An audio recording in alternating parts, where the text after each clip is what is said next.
Zorn's Dungeon is the first role-playing game to be played through the YouTube livestream chat. You're not just watching the game anymore, your character is involved in the action. Spawn a level 0 character, throw them into the Bloodcage, and watch them fight for their lives. Death is permanent, but survivors can reach level 1 for even greater adventure as the game develops. Here's how to play in under 5 minutes. Step 1. Spawn your character. To play, just type bang spawn, that's !spawn, in the YouTube livestream chat anytime Zorn's Dungeon is being played live.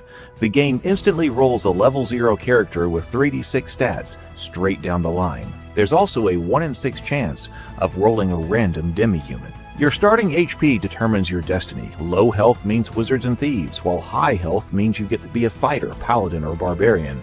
Every character's linked to your YouTube username so you know which is yours, and we know who's playing. Each character also gets a unique ID or dog tag. You can also see which characters belong to rare professions or have particularly exceptional stats. Remember, level 0 is brutal, so spawn multiple characters to have backups ready. But be aware there's a 30-second global cooldown on the bang spawn command. If you don't get in on your first try, just try again. The chatbot will confirm what characters are created in the livestream chat. Step 2. The Draft. Newly spawned characters enter the tavern. The only way out for a level 0 character is to be drafted into a 12-person party for the Bloodcage. When it's time to assemble a party, the system drafts in this priority. 1. Super VIPs, which the Game Master reserves for special guests or situations. 2. VIPs. Channel members get free VIP status once a month, and anyone can send in super chats to make one of their characters a VIP. Super chats with a specific dog tag attached guarantee that character will receive VIP status. Otherwise, the system will choose one of your characters at random. Gifting memberships also gets you and the person gifted a VIP character. 3. Active chatters. If you've commented in the live stream chat within the last hour, you get priority right behind VIPs. So if you're watching, participate in the chat to make it more likely that your character will get in on the fight. 4. The general pool. If there are still draft spaces left, then they're open to anyone else in the tavern. Yes, even if you're offline, your tavern characters are at risk and may be drafted. Note that the draft prioritizes having as many different players as possible in the party, so you usually won't have 2 of your own characters in the same cage. Step 3. Into the Bloodcage. Once the party forms, the doors open, monsters spawn, and the auto battle begins. You get to sit back and watch the bloody drama unfold. As the cage takes damage and the blood bar fills, Zorn might intervene. At 33% health loss, he might order his goblin archers to loose a volley into the heroes, or later drop a gore strider behind your lines if you're having too easy a time. And for the crunch lovers, combat, movement, spells, and all other rules are handled by the Hacked Edge game system, our custom rule set based on old school essentials. Step 4. Triage and leveling. When the dust settles, surviving PCs are hauled up to the winch room. If a character was knocked unconscious, they only survive if they have teammates still standing at the end. Otherwise, the monsters put them to the sword.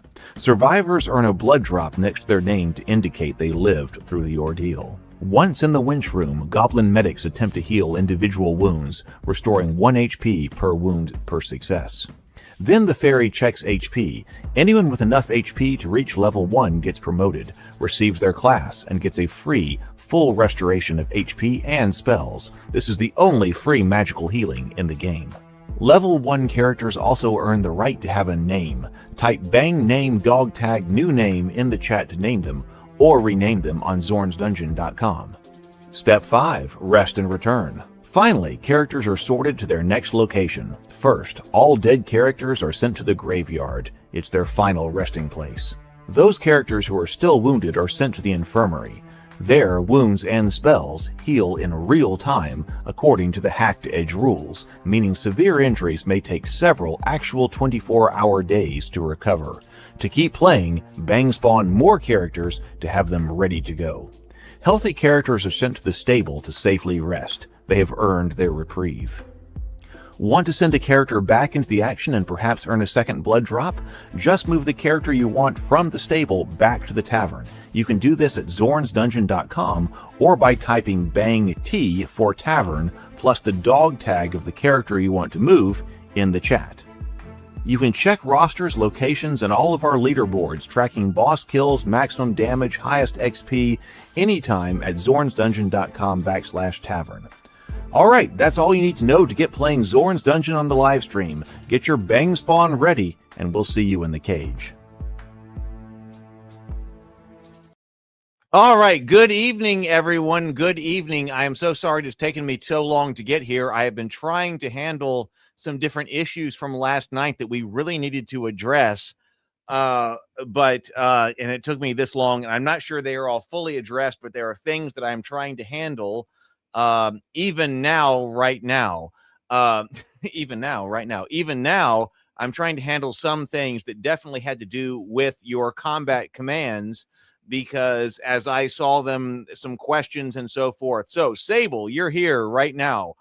I didn't get a chance to post these to a changelog or whatever, but okay, one of the major things that we saw last night that we were questioning was when Sable was going all out attack, and then I believe attacked something like a cave imp or something, when it looked like on the screen Sable should have attacked a white ape, but had gone to the cave imp instead.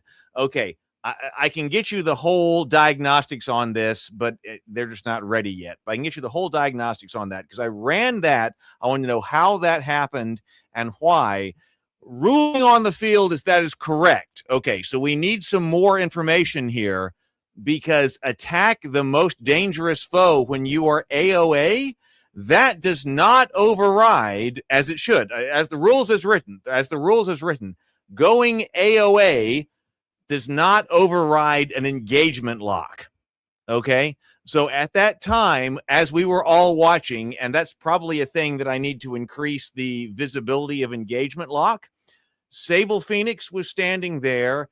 I think it was a cave imp. A cave imp came up, attacked Sable Phoenix, did not kill Sable Phoenix, so Sable Phoenix was engagement locked with that cave imp. Okay, then Sable Phoenix went AOA. Okay, if Sable Phoenix was not engagement locked, then yes, he would have gone to attack the white ape. But at that point in time, he was in melee and engagement locked with the white ape. And so when the AOA order came through, Sable Phoenix went AOA against the target that he was engagement locked with.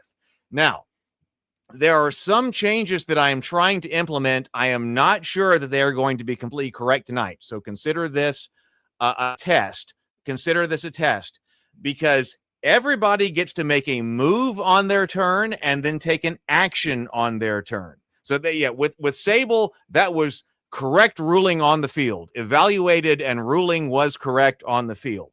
Okay, so what we are trying to do here, and this may or may not be ready or completely correct by tonight, but there is movement and there are actions. And then there are other things that you can do on your turn that are not actions.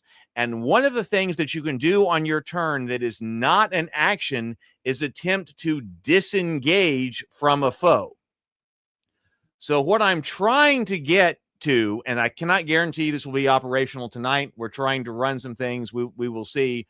But so if Sable Phoenix, because people also said, I want to be able to declare a target rather than a movement. As it has been in the past, if you go bang move or bang AOA, the coordinates that you are listing or determining are the coordinates that you will move to. As it turns out, over the last few days, this is perfectly legitimate. That's actually not how people want to play it or intend for it to be played. So, intended move or intended what's the term I'm looking for? Intended action or something like that is very important. When you do something, what is the intended action that you are trying to do? That may or may not match with what I actually have in the game. But my intention as I go and as I watch this is try to match your intended actions as closely as I can to the game's function. I can't guarantee I do that like immediately the next night, but I'm trying to work on that. So one of the things that people told me in the chat is that if I go bang AOA and I give a coordinate, right now the way it was is that that coordinate is where you move to. But people were telling me in the chat that no, actually what I want is to be able to specify the target that I attack. So I am trying to work on that right now. I cannot guarantee that will be operational tonight, but I hear you, and that makes sense. That if you say AOA D4, you're not trying to say move to D4. You're trying to say go AOA and attack the target that is in D4. So I am trying to get that sorted out. And the same way with bang fight, because originally I was like, you don't need a coordinate with bang fight, because bang fight does right, bang move, right, bang says so this might be too complicated, and this might mean that in the end I might have to reverse it, because Sable Phoenix says I always thought that it was the grid slot you move to, because bang move command works that way and bang run command works that way too. When I was originally designing this, I thought that too. I want the coordinates to be the same all the way down, right? So that was the intention when I was designing it, so that if you give coordinates, you're giving a coordinate that you move to. But I heard a lot of people who were saying, no, I'm trying to give coordinates to what I am trying to attack. So I am trying to work on that. And even as that's going on right now, we have AI agents trying to make that happen. But yeah, that is what, that when I originally created it, that was what the intention was. The coordinates that go with it are the coordinates at which you will move. But it seems like people often wanted, and I do think legitimately, I mean, as I've seen this played, I do think legitimately, often wanted to give coordinates of the foe they wanted to attack. So I can't guarantee that's all perfect tonight. I'm working toward that, though. That does make it a bit more complicated, because yes, if you give a bang move command, bang move, bang M, if you give a bang M command, you're telling bang M move to a specific location. So in that instance, giving a bang M command needs to move you to the coordinates that you give. Okay, but some people, it may have been, it was Daniel or something, was like, I need coordinates on bang fight. Okay, well, bang M and bang fight are very similar. Bang fight auto moves you. Bang M moves you to a location where you specify, and then you attack or cast a spell or whatever as would be given. But I think it was Daniel said, I need a coordinate with bang fight, because he was expecting to give a coordinate of the person he wants to fight. Okay, and I mean, that's not wrong. I mean, you know, that seems reasonable. That doesn't seem wrong. But so it seems like we need a more sophisticated chain.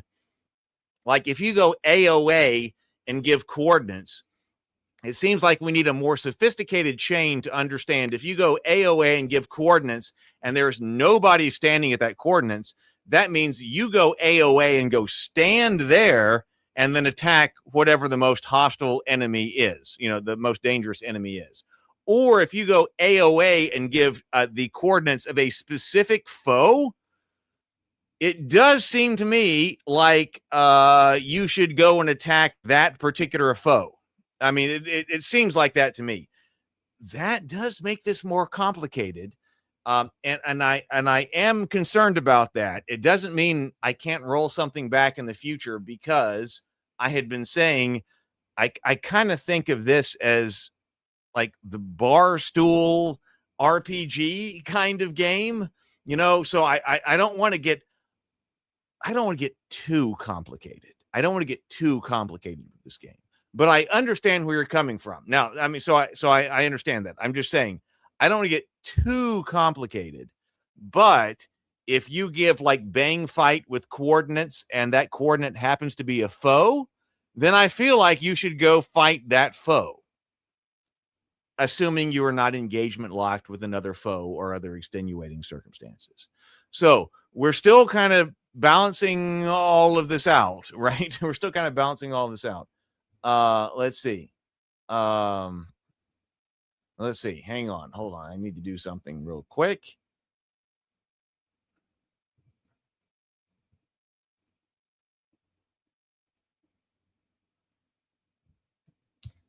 So I'm trying to get you more control, and the control that you were expecting without being necessarily too sophisticated, if that makes sense. If that makes sense.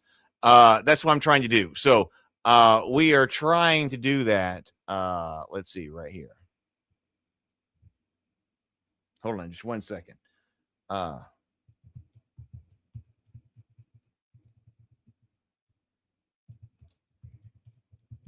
So anyway, I can't guarantee it's all going to be functional tonight exactly as you would expect it to be.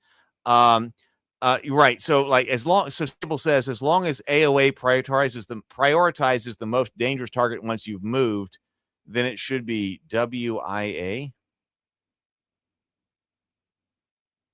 Well, I'm not sure what WIA is. A more complicated chain. It makes it more authentic with the actions. Right, but also, so yes, working as intended. Working as intended. Right, yes. So, okay. So we're going to keep going. I think there were legitimate issues that were brought up with that. And also like making sure I did introduce some additional information into the banner at the top. I call that the banner at the top, because if something happens and it's not reported in the banner, then it's kind of like it doesn't happen. And that was kind of one of those things when Sable attacked the I think it was the cave imp or something instead of the white ape. The banner should have reported that Sable Phoenix was engagement locked with the cave imp, and so the AOA went to the cave imp. So I'm also working on making it more transparent to you. It's also transparent to me when I am trying to work here, and commentate it like as actually what happened. Because at that moment in the game, I was also confused. So I went back and looked at it, and I saw that Sable Phoenix had the cross swords, and the cave imp had the cross swords. And yes, okay, they were engagement locked. So when Sable Phoenix went AOA, he went AOA against the person who he was actually in melee lock with. So that was correct as it stands. But anyway, so I'm working on that. I was changing some things for tonight. Everything may not be perfect tonight, but those are the kinds of things that I am working toward. Okay, those are the kinds of things I'm working toward. And that's kind of things that I was talking about when I was like, I really want things to be transparent to you about like, why do things happen? And so like, if it wasn't transparent to me at that immediate instant, like, okay, wait a minute, it looked like Sable Phoenix should have attacked the white ape, but no, Sable Phoenix correctly attacked the cave imp. Okay, maybe we need more things. Okay, all right, or something else on the screen to show us that. So, all right, let's open this up. So, we're working on that. We're working on that. I am always working. My goal is to try to make the best game possible that is run on a live stream. That is my goal. Yes, there are going to be problems. Nobody has ever done something like this before. But I am trying to make the best game possible. So if you're like, no, that's a problem, why did this happen? I do investigate it. All right. So we have 11 likes on the stream right here. We need 25 to get the blessing of the fairy. We had the blessing of the fairy last night, so some people have some blessing of the fairy that lasts for 24 hours.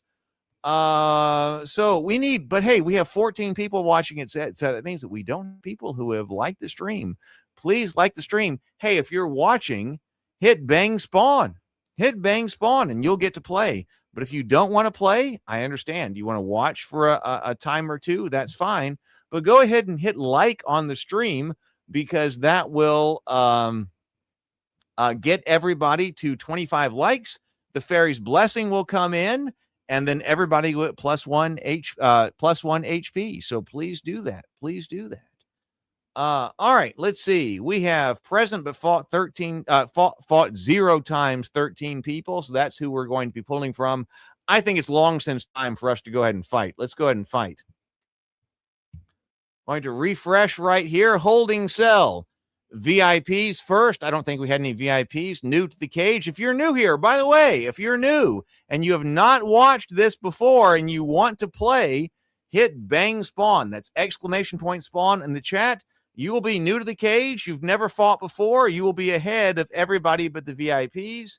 Then everybody who is present, who has not yet fought, and then people who are present and then fought different times. Let's draft the party. Here we go. Not Thomas, a wayward cultist, level 0. The vulgar unicorn, backwater city guard, level 0. You are in. SKD fish, a rumpled torchbearer, level 0. Courtney, very nicely. Courtney gets all of these characters in. Courtney, very nicely. Level 1 elf is in. Brianna, an unproven bandit, is in. The tabletop scholar and ash-covered halfling farmer is in. Swanzo, an earnest gnome forager, is in. Dave No F's Lloyd, who happens to be a VIP. Let's see. VIP August 18th, 2026 is in with 3 blood drops. So we got to take care of Lloyd. Brad Henry, son of Zorn, 4 blood drops in right here. DT Anderson, an impoverished flagellant, level 0. Brent, a jittery bandit, level 0, ill-starred. Mrs. Dave, a sunburnt antiquarian's assistant, level 0. Okay, so let's see. We have 9 level 0 characters. So this is rather an inexperienced cage. A rather inexperienced cage, levels 9 level 0 characters. There are 3 level 1 characters, so we have an average level of 0.3 in the cage here. Total HP 54. I mean, that's not bad. That is respectable. Average HP 5. The vulgar unicorn's Blackwater City Guard has a 70% chance of getting out. Courtney very nicely has a 73% chance of getting out. Oh, but then again, who is it? Who has poor odds? It's Brent's, a jittery bandit, level 0, who is ill-starred. Ill-starred means bottom 12% of ability scores, has a 30% chance of survival.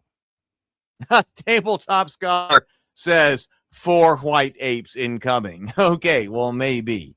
Okay, so there we go. All right, so 15 seconds left. This is a relatively kind of new kind of party right here. Total levels 3, average level 0.3. But I mean, on the whole, a kind of respectable number of hit points, 54 hit points. All right, let's go into combat commands. Let's see. AOA. So if you are here, you do not have to type any combat command into the, you don't have to type any combat command in the chat at all. You will act with balanced attack, defense, and movement. But if you choose to override your character, you can go to bang AOA, which is all out attack, hits harder, no shield, no dodge, attacks the scariest enemy in reach or the monster in the square that you name, but it does respect combat. It does respect combat. It does respect, what was I saying? It does respect combat. Oh, combat engagement. It does respect melee engagement.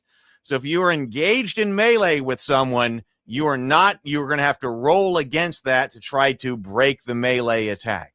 Bang move. Yes, so heads for the square, fighting on their own judgment in the way. The order ends when they arrive, which does mean that it can persist over turns. If you give bang M and movement commands and the character does not reach it at that point, then they will continue moving. AOD never attacks and does not move. Armor. No, I don't like how this is phrased right here. However, your defenses are increased. I don't like how this is phrased. I'm going to have to rephrase this. So do not count for this. But dodge and block are increased. Bang hold never moves. You will strike enemy in reach. If you are in melee or missile attack or spell range, if there is nothing in reach and you do not take a move, you do not take an action, you will defend like you were on AOD. Bang run means break off and run. You will try, you will have an increased chance of breaking off retreat, breaking off of the engaged foes. But remember, the Bloodcage has no exit. So you will run away, and if you choose to add coordinates, then you will run toward those coordinates. Bang fight. You will fight as default. This cancels any order. But if you choose to add coordinates, so yes, as Brianna is saying, Brianna, if you bang fight and add coordinates, you will attack toward that location. So bang fight new has coordinates. Just 1 second here.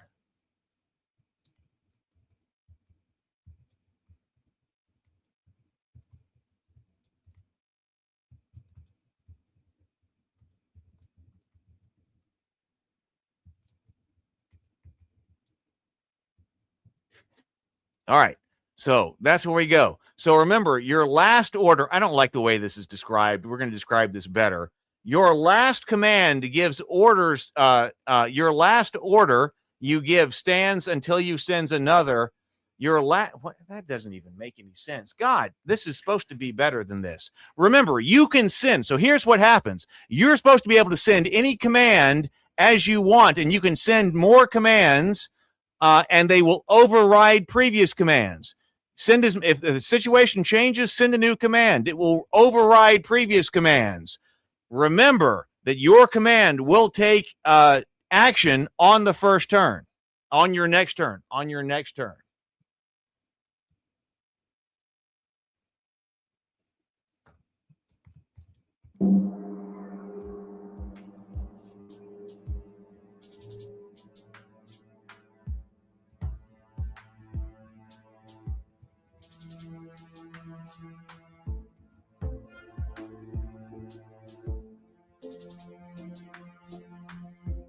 All right, so here we go. All right.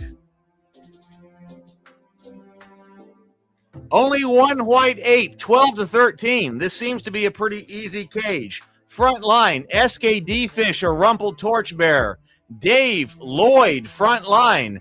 Vulgar Unicorn, front line. Courtney, very nicely, front line. Brad, son of Zorn, second line. Brianna, an unproven bandit, second line.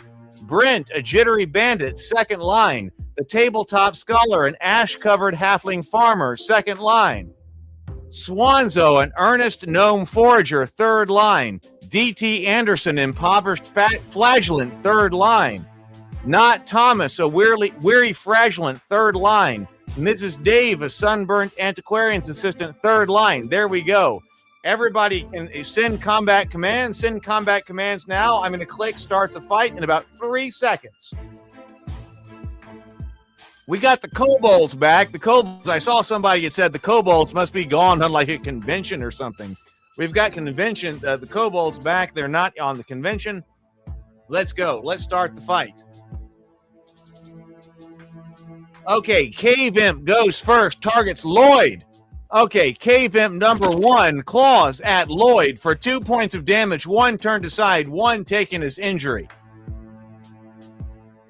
Ash-covered halfling, tabletop scholar is going AOA. The halfling is going AOA. Sees Cave Imp right here, comes in on his flank. Nice job, ash-covered halfling's farmer. Ash-covered halfling's farmer goes AOA, impales the imp's body, and it goes limp. Nice job. So AOA. We are now 12 to 12. Ernest an earnest gnome forager looking at white ape. Underdog. Is he going to be able to catch? No, he's going to be able to throw because he's got a Sling, 1 point of damage at the ape. He goes sling at the large white ape. Okay. Ratkin Mongrel comes down to the tabletop scholar. No wounds, 1 stamina spent only. Okay. So we are 12 to 12. Cave Imp now also looking at tabletop scholar, who is on the AOA, comes in 1 stamina point spent only. Come on, let's help out our halfling here. No, Kobold Crawler is looking at Lloyd. Wants to, I think, throw at Lloyd. Yes, Kobold Crawler number 2 throws at Lloyd. Evaded. Nice job. Evaded. Lloyd evades the Kobold Crawler's attack. Kobold Crawler's a Blackwater City Guard. Kobold Crawler goes into Blackwater City Guard, the Vulgar Unicorn.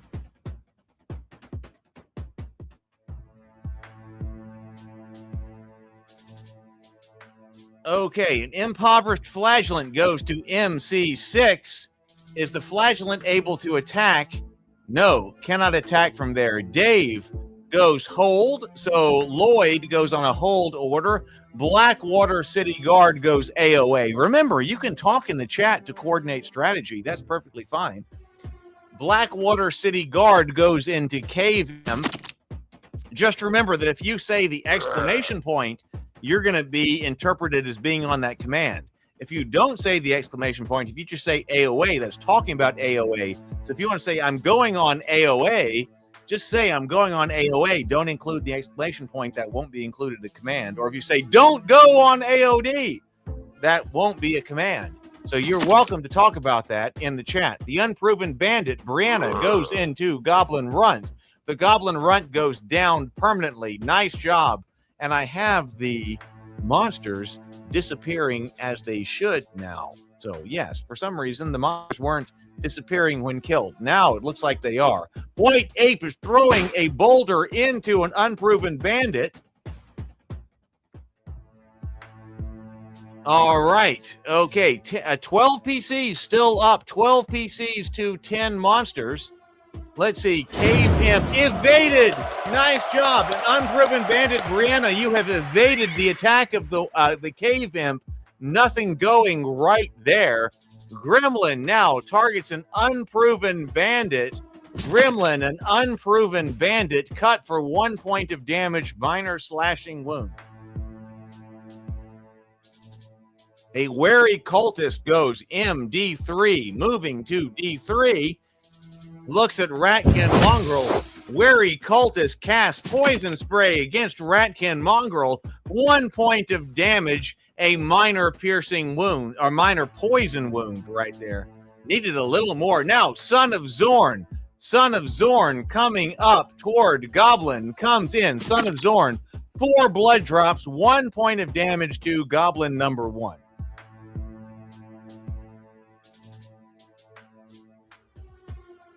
Goblin number 2 goes to Brianna Reynolds. Oh, and the flank. An Unproven Bandit is pierced for 8 points of damage.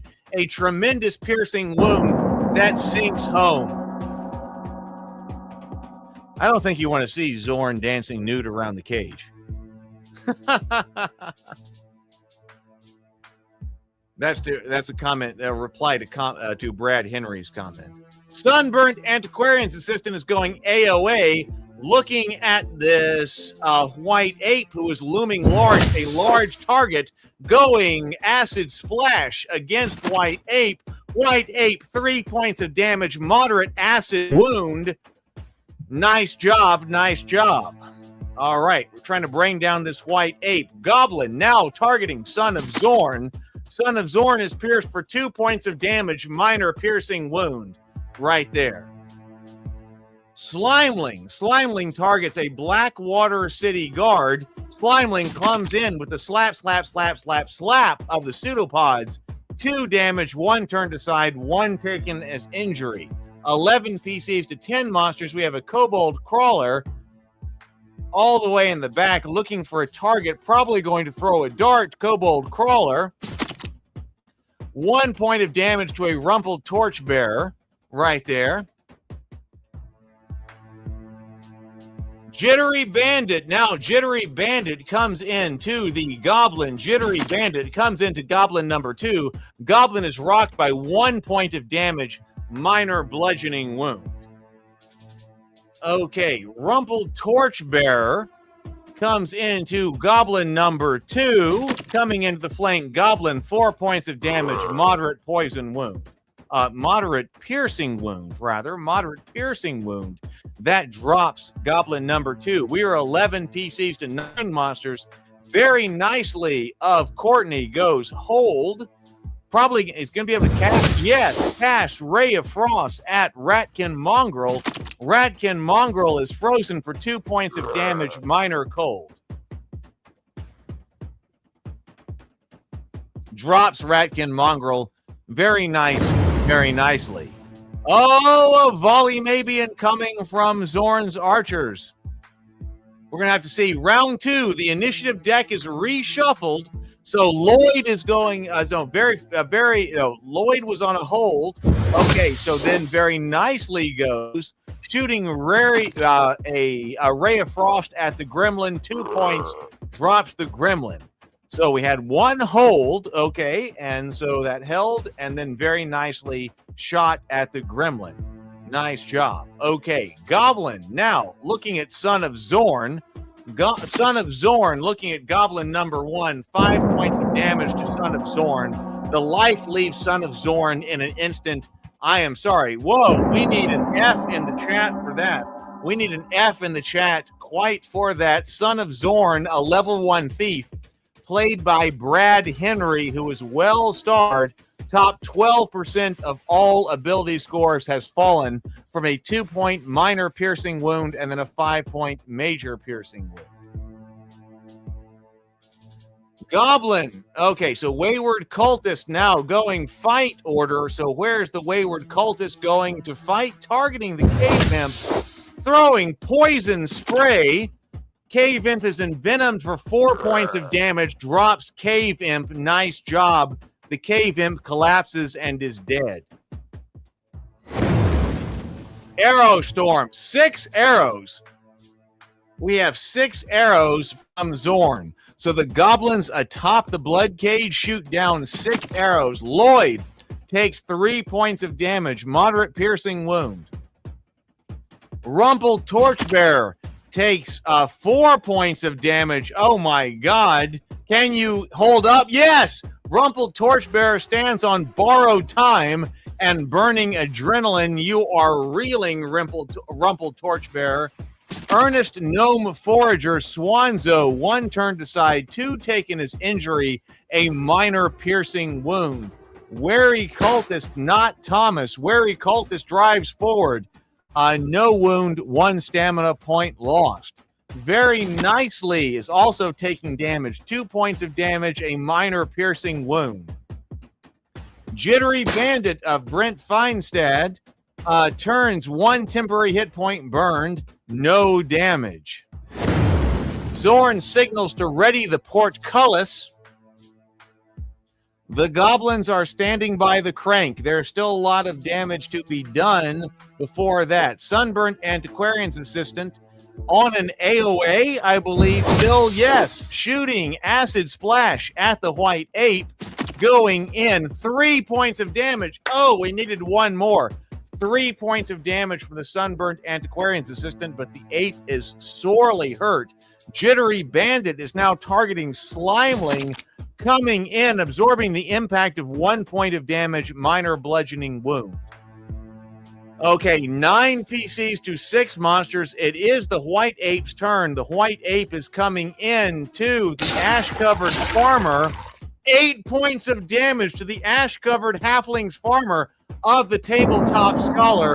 An ash-covered halfling farmer is struck dead on the spot. I am sorry, tabletop scholar. Now the portcullis opens. It is a Ratkin gore child who comes in behind us, looking at the Earnest Gnome Forager, comes in, claws, raking 5 points of damage, drops Swanzo to -2, and the earnest gnome forager folds on the wound and is gone. Swanzo is dead. I am sorry, Swanzo. 7 PCs to 7 monsters. Blackwater City Guard is on an AOA, locked in melee with the Slimeling. 7 points of damage, 2 piercing resisted, 5 taking injury. The Blackwater City Guard opens up that Slimeling. Ooze goes everywhere. Nice job. Kobold Crawler looking at the Rumpled Torchbearer, who is reeling 1 point of damage, minor piercing wound. That drops the Rumpled Torchbearer. SKD Fish, you are dead. I am sorry, SKD Fish. 7 PCs to 6 monsters right here. Impoverished Flagellant. This is DT Anderson going in AOA, accepting an AOA order. There's a white ape right there. Put him down, DT Anderson. Put him down. 4 points of damage, drops the white ape to -3. Death claims the white ape. Nice job, Impoverished Flagellant. Dropped him. 7 PCs to 5 monsters. We have Kobold Crawler looking at the Impoverished Flagellant, going to throw a dart. 2 points of damage to the Impoverished Flagellant, a minor piercing wound.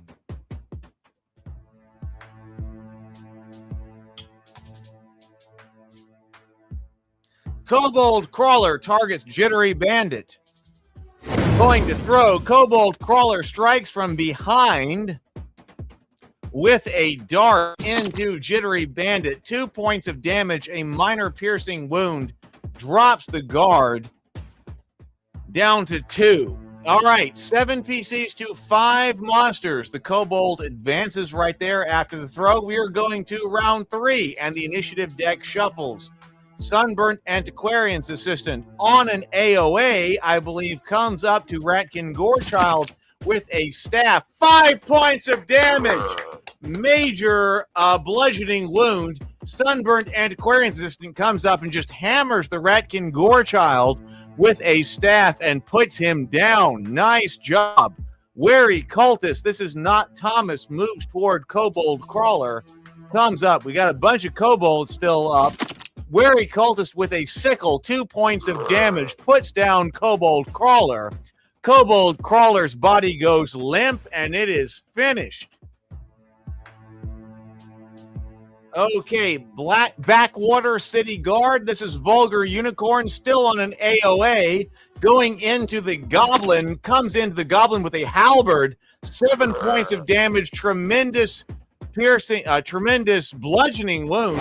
Comes in with the hammer side of the Goblin, the hammer side of the halberd, rather, into the Goblin. Breaks open breaks open the target. Okay, very nicely. Kobold very nicely comes into Kobold Crawler. 1 point of damage only into very nicely.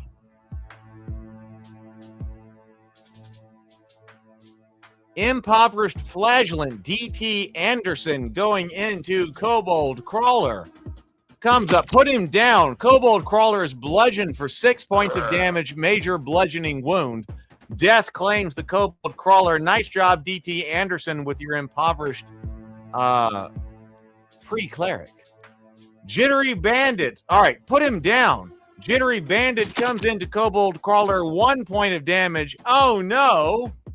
We still got to put him down. Yes, Sable Phoenix. I believe the heroes have this one, but Kobold Crawler is coming up to Jittery Bandit. 2 points of damage, minor piercing wound. Oh, but he is still up. Not dead, but laying cold on the stone. All right. I mean, let's get this done. Let's get this down. Round 4. The initiative deck is reshuffled. Sunburned Antiquarian's Assistant, Mrs. Dave, I believe, is still on an AOA, coming up with a staff into Kobold Crawler. 4 points of damage, a moderate bludgeoning wound. The Kobold Crawler collapses and is dead.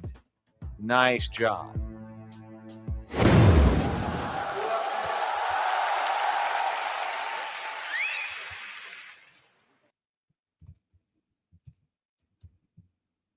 All right, 6 souls walk away. 1 there. Oh my God!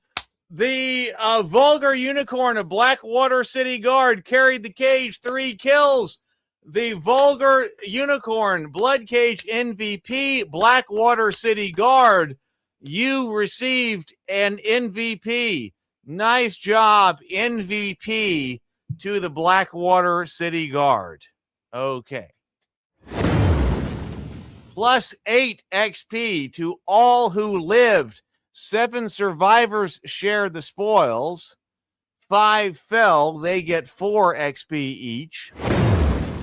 The crowd throws coppers to their favorite. The Blackwater City Guard, 35. An impoverished flagellant, 29.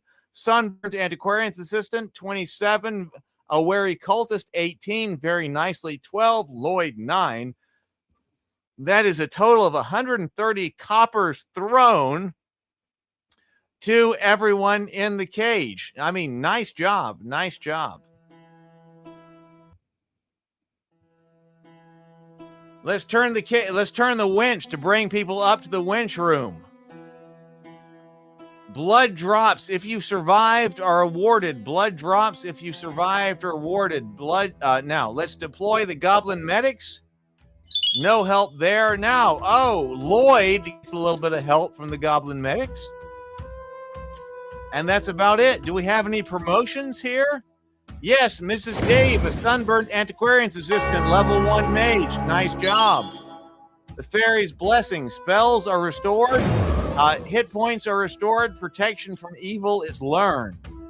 An impoverished flagellant, DT Anderson. You got a level 1 cleric. Learned it. Nice job. Fairy's blessing. The wounds are washed away. Jittery bandit, Brent, thief, level 1.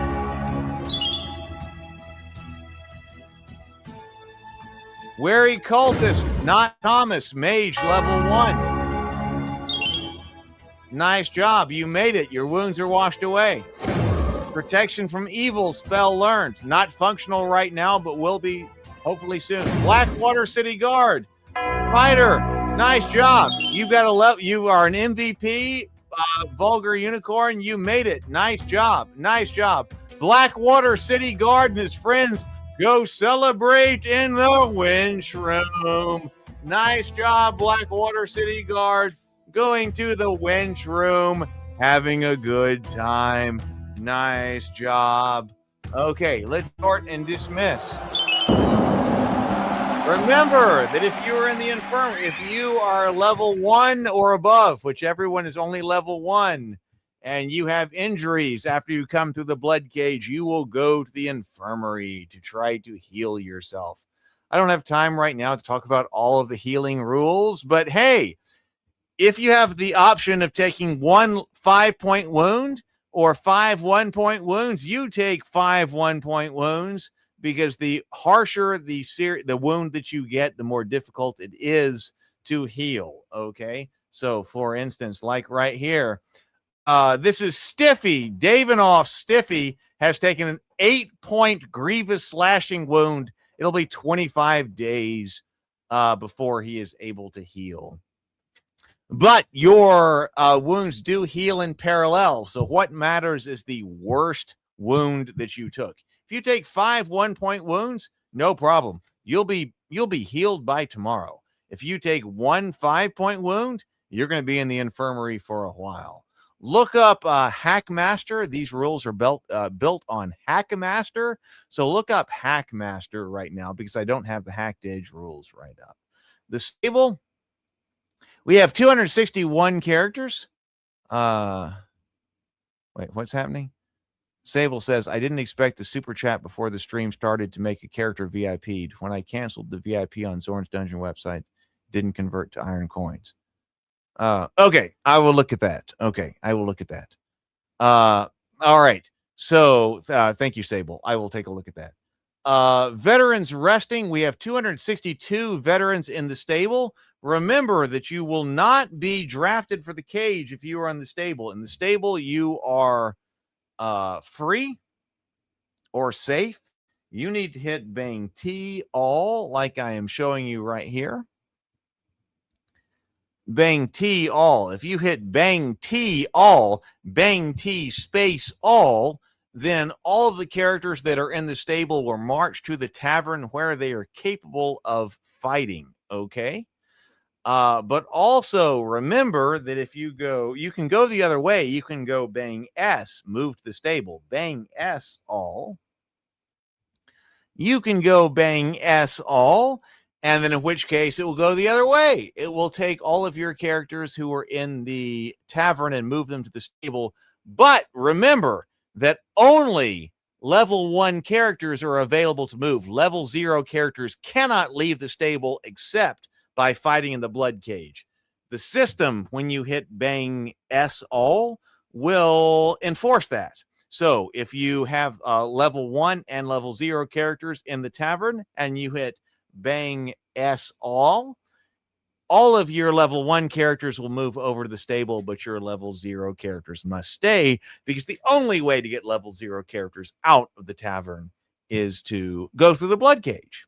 All right, let's go. I think here we go. Let's go to the tavern. Let's see. Jason Johns, new to the tavern. Welcome, Jason Johns. Jason Johns is new here. He's got a windblown smuggler and a salvaged cult initiate. One of them will fight tonight. Welcome, Jason Johns, new to the tavern. You will fight here in just a moment. Zero Almighty, Echo Aberston, Robert J. Romano, Sam Stapleton, Sable Phoenix fought 0 times.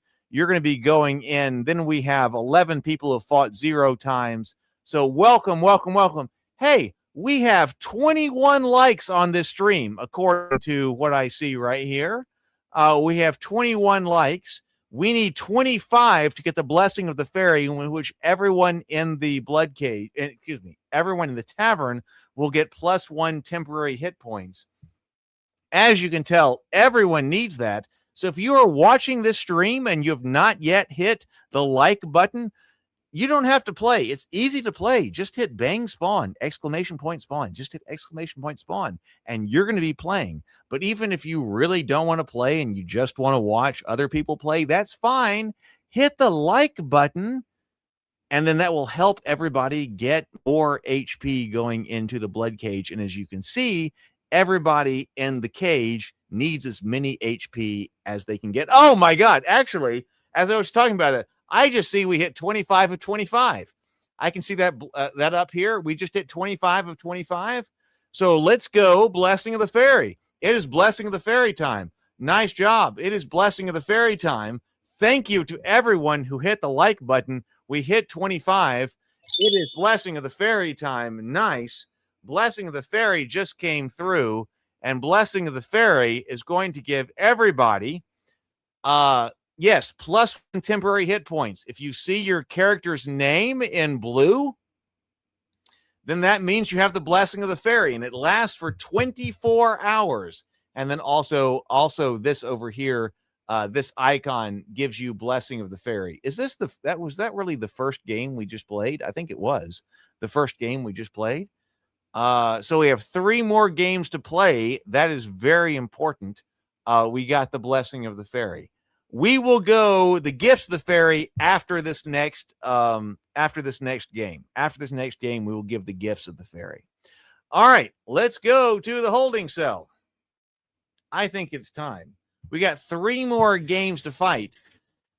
Draft priority, super VIPs, which are at the discretion of the game master only. That's me. If I need to like fix something or give somebody the ability to get in, that's me. That's a super VIP. There are no super VIPs right now, but super VIPs are given at my discretion if I need to fix something. VIPs are given through Super Chat. Only players in the chat, only players actually actively in the chat receive their VIPs. If you are not present in the chat, which means you have actually typed something in the chat in the last 35 minutes, you will not get a VIP. But also be aware that if you have not yet logged into zornsdungeon.com, when you log into zornsdungeon.com, you will be given enough iron coins to VIP a character for free. If you have a character you want to be a VIP, the first time you log into zornsdungeon.com, you'll get enough iron coins. You can do a VIP. Then anyone who's new to the cage is after that. Then anyone who is present but not yet fought, And presence is determined anyone who has chatted or said something in the comments in the last 35 minutes. And then after that, anybody who is present but has already fought. So everybody who's fought 2 times will be behind anybody who's fought 1 time. And those people will be behind anybody who's fought 0 times. If you are a channel member, you can expend a coin once per month at least to get priority within your draft sequence. All right, let's draft. Let's go. Jason Johns, Windblown Smuggler, level 0, starless. Oh my God, bottom 2% of ability scores. Jason Johns, Windblown Smuggler, you are in. 0 Almighty, a fretful mountebank, level 0. Robert J. Romano, an unrefined burglar, level 1 thief, you are in. Okay, Echo Aberstern, an ambitious temple initiate, level 0, who happens to be well starred. So that's top 12% of ability scores. We will fight in about we will draft in about 1 minute and 50 seconds. If you want to buff your characters, you need to do that now. Send in a super chat. First $2 gets you plus 2 temporary hit points. Next $2 or $1.99 gets you plus 1 damage. The next $1.99 gets you plus 2 saving throws. Sable Phoenix, an aimless squire, you are in. Level 0 right there. Sam Stapleton, a floundering pilgrim, level 1, you are in. Let's see. Robert says, this game has made so much progress. Is there a way to name the characters? Yes, there is. Do we need to log in? Those are about to die. I salute you. Yes.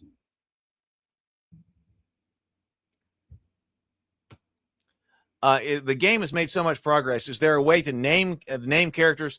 You only are eligible for a name if you reach level 1.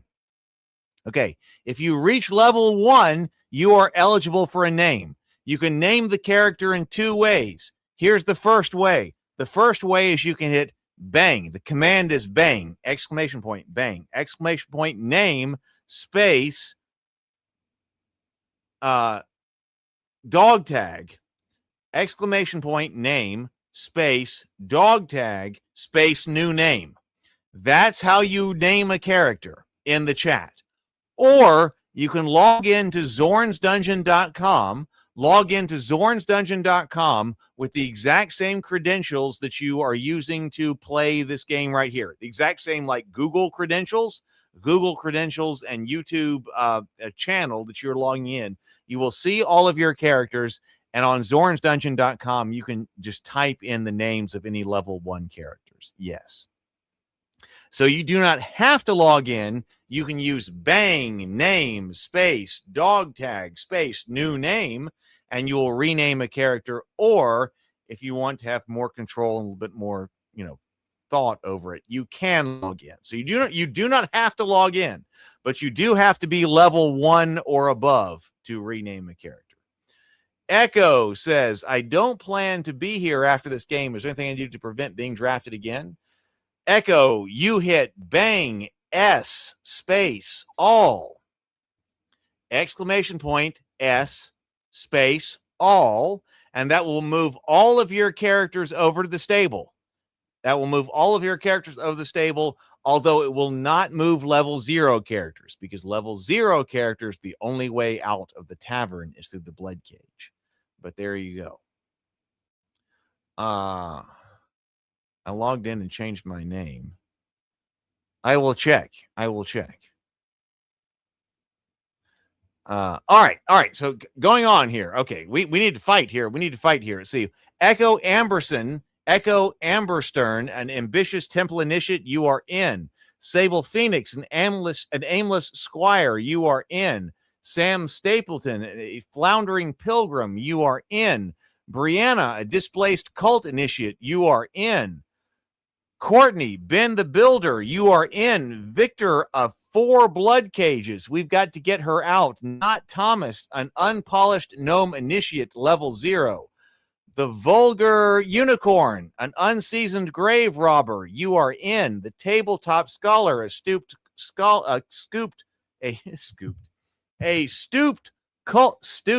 cultist is level 0. You are in.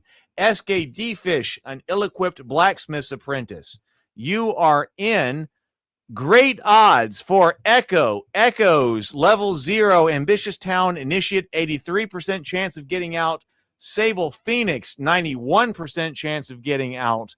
Vulgar Unicorn, an unseasoned grave robber, a 27% chance of getting out. Okay, all right. So like we have 9 level 0s. 9 level 0s in here. Level 3 level 1s. 0.3 average level, 48 HP, average HP 4. Let's go.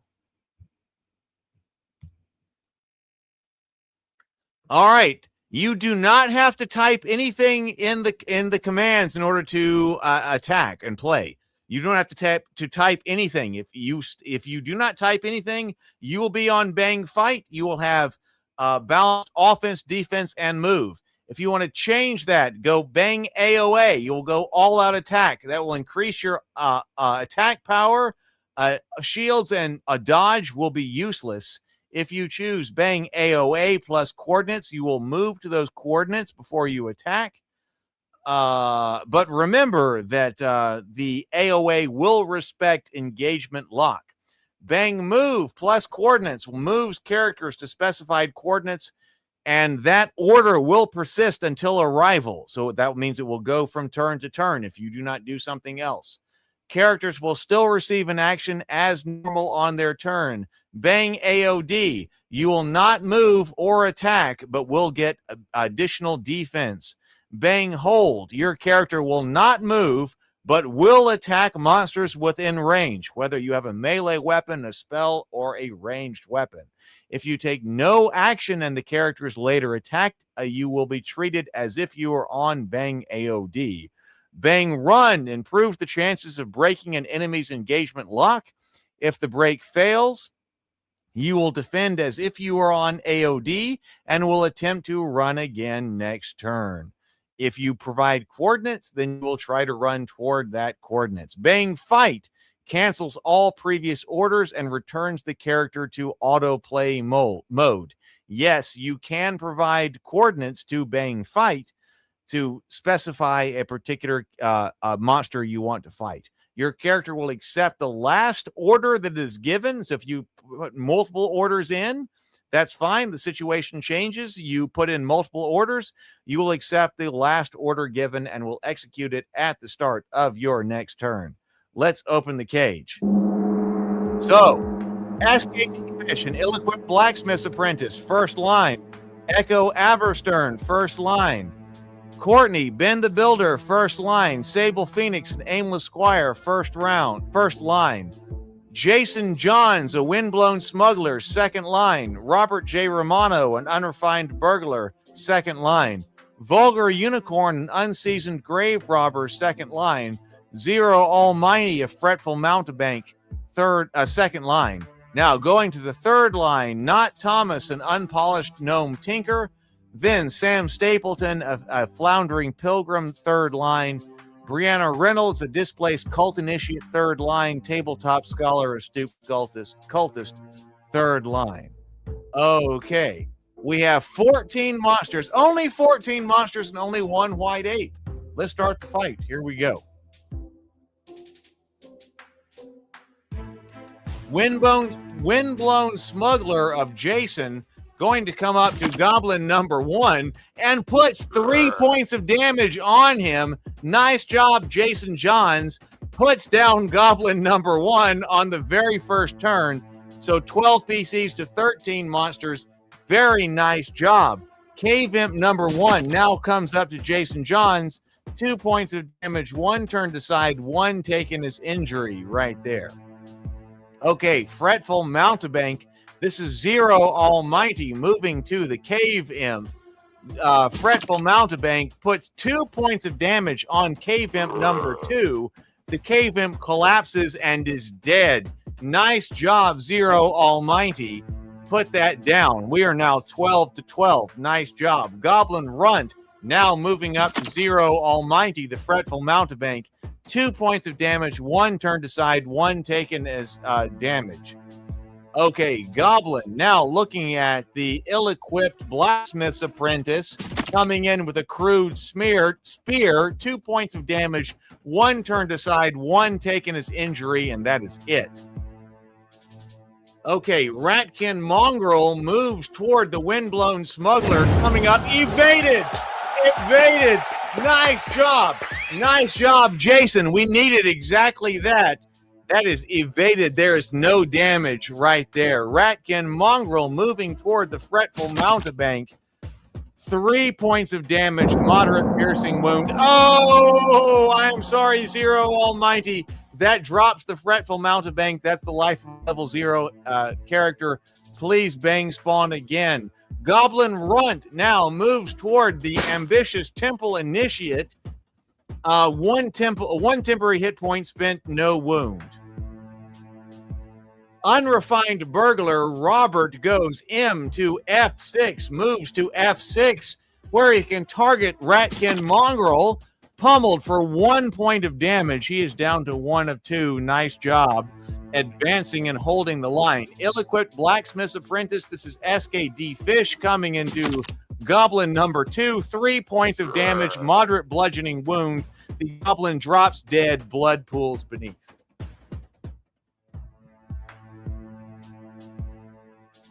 Okay, so an aimless squire targets Goblin Runt coming up. This is Sable Phoenix, critical strike.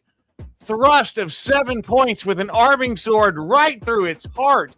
Tremendous piercing wound. Its black heart, black blood goes everywhere. Goblin Runt drops down to -5 HP. Nice job. Floundering Pilgrim. This is Sam Stapleton looking at that ape. White ape now moves toward windblown smuggler. Sam couldn't get there. White ape now comes up toward Jason. 7 points. Oh my God. 7 points of damage. The windblown smuggler crumples and is done. Ambitious temple initiate. This is Echo is going AOA. Probably going to have to, yes, he is locked in melee with his Goblin Runt. So he goes critical. Goblin Runt is struck for 13 points of damage. A catastrophic bludgeoning wound. An ambitious temple initiate drops Goblin Runt number 1, who he was in melee with. Nice job. Jesus brought him down. Kobold Crawler now going with a dart into the aimless squire. Into Stable Phoenix. Deflected. Nothing going on from the Kobold Crawler number 1. Nice job. It is 10 PCs to 9 monsters right now. A stooped cultist goes AOA. Going in AOA. Who is he looking at? Wants to get to White Ape. Advancing. Has to target Ratkin Mongrel instead. Stopped mid-charge. Tabletop Scholar goes with Poison Spray. 6 points of damage into Ratkin Mongrel. Nice job. Poisons Ratkin Mongrel to death right there. Nice job. Gremlin now targets the aimless squire. Gremlin coming up into the aimless squire. 1 temporary HP burned and no damage right there. Okay, Brianna going fight to H5. Trying to go fight to H5. Moving toward a gremlin, casting a spell into the gremlin's flank. I believe this is necrotic something. Necrotic wound. It was necrotic something. It necrotically killed that gremlin. Nice job, displaced cultist initiate. That was Brianna. Nice job. Okay, Zorn readies the archers. Chill touch. Thank you, Sable Phoenix. That was chill touch. We are 10 PCs to 7 monsters. Kobold Crawler number 2 goes into Tabletop Scholar. 1 temporary hit point lost. No damage. 10 PCs to 7 monsters. Slimeling targets an aimless squire. Slimeling comes into an aimless squire. 2 points of damage. Minor bludgeoning wound. Unseasoned grave robber goes AOA. Oh, we're going AOA. Going AOA, looking at the white ape. Yes, goes up. All right, going 6 points of damage. 6 points of damage with a long knife. Nice job. 6 of 8 points of damage into him. Goblins, goblin archers shooting from the top of the blood cage. Displaced cult initiate, 2 points of damage, 1 turned aside, 1 taken as injury. Ben the Builder takes 4 points of damage, 1 turned aside, 3 taken as injury. Aimless Squire, an Aimless Squire takes 2 points of damage, a minor piercing wound. Ambitious Temple Initiate Echo Aberstern, 2 points of damage, a minor piercing wound, down to 4 of 6. Floundering Pilgrim Sam takes 1 temporary hit point only. Nice job there. Zorn is signaling to ready the portcullis, and the goblins are standing by the crang. 10 PCs to 7 monsters. Kobold Crawler looking for a target, looks at Unseasoned Grave Robber of the Vulgar Unicorn, throws. Borrowed Vigor, 1 temporary HP burned, and that is it. Nice job. Ben the Builder accepts a fight order, going fight. Courtney is looking for fight order, sees the white ape up there, probably going, oh no, can get up to the white ape. Nice job, Courtney. Ben the Builder goes 4 points of damage and drops the white ape. Nice job, Courtney. Nice job, Ben the Builder. Nice job. Portcullis. Ratkin Gorechild with Ratkin Gorestrider with Ratkin Gorestrider coming in. Ratkin Gorestrider coming into Not Thomas. 3 points of damage, 1 turned aside, 2 taken as injury. Then Ratkin Gorechild coming into Brianna's Displaced Cultist Initiate. 4 points of damage. Oh, I am sorry, Brianna. I am sorry. A Displaced Cult Initiate drops. I am sorry. Unpolished Gnome goes AOA. Oh, in the back going AOA. This is Not Thomas going AOA. And you have got the Ratkin Gorestrider right there going AOA with a mace. 8 points of damage. Tremendous bludgeoning wound. The Unpolished Gnome Tinker puts 8 points of damage with a mace on the Ratkin Gorestrider. Blows open its skull, and it is dead. Nice job. Cave Imp now coming into the Unseasoned Grave Robber. 1 point of damage, minor slashing wound. And that is it. Okay, Unrefined Burglar goes fight. Okay, accepting a fight order, targets the Ratkin Mongrel. 1 point of damage, but hey, no problem, Robert. That is enough to put down Ratkin Mongrel. His eyes fade. 9 PCs to 6 monsters. Nice job here. Kobold Crawler looking at Unrefined Burglar. 1 temporary hit point lost. Hey, Charlie, nice to see you. Unseasoned Grave Robber, Vulgar Unicorn. Charlie, have you been here since we have combat commands working? Cave Imp is impaled for 5 points of damage. Vulgar Unicorn puts down Cave Imp number 1. 9 PCs to 5 monsters. We got Ratkin Gorechild coming in on the Floundering Pilgrim, who is on an AOA because he was on a hold, a moderate slashing wound. Well, Charlie, if you have not been here since we are able to issue combat commands, you are in for a treat. I want to see how you do. You got to issue combat commands. Seasoned Grave Robber takes 3 points of damage. Oh my God. The Seasoned Grave Robber drops. Cut down instantly. I am sorry, Vulgar Unicorn. You are out of here.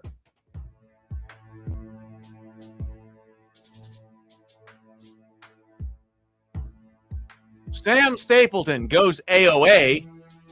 Sam, Floundering Pilgrim, going AOA, is locked in melee with the Gore Child, goes AOA. 3 points of damage, a moderate bludgeoning wound. Not able to drop him yet. Let's put him down. 8 PCs to 5 monsters. Slimeling is coming in to Sable Phoenix. Deflected! Deflected! An aimless squire deflects the Slimeling's attack. The Slimeling pseudopod attack deflected. It's out of here. Now, Kobold Crawler coming into an unrefined burglar. Gored for 1 point of damage only. All right, we are at 8 PCs to 5 monsters. 8, and we have a lot of PCs to go. Ambitious Temple Initiate. This is Echo on an AOA coming into Ratkin Gorechild. 5 points of damage to the Ratkin Gorechild and drops it. Nice job, Echo. Nice job, Echo. Bludgeoning side of the Warhammer drops the Ratkin Gorechild. Sable Phoenix going AOA. Sable Phoenix is an AOA. Should go to Slimeling. Yes, engagement locked with the Slimeling. We see that now coming into the Slimeling. 8 points of damage to the Slimeling. That was a correct call right there. Correct move. Slimeling collapses and is dead. Went to the Slimeling who he was engagement locked with. Ill-equipped Blacksmith's Apprentice. This is SKD coming into Blacksmith's Apprentice, coming into Kobold. Critical hit. 8 points of damage with a mace. Tremendous bludgeoning wound. Puts down Kobold Crawler. Nice job. The light fades from the Kobold Crawler's eyes. The heroes are doing very well here. Ben the Builder comes up to Kobold Crawler, coming in. 7 points of damage with a dagger. Tremendous piercing wound. Puts it right through the Kobold Crawler's heart and drops it. Nice job. Nice job. Only one monster left. We got the Stooped Cultist. This is Tabletop Scholar, I believe, on an AOA. Looking at Kobold Crawler, going to cast, yes, Poison Spray at Kobold Crawler. 3 points of damage to Kobold Crawler, moderate poison wound. The Kobold Crawler staggers, twitches, and falls.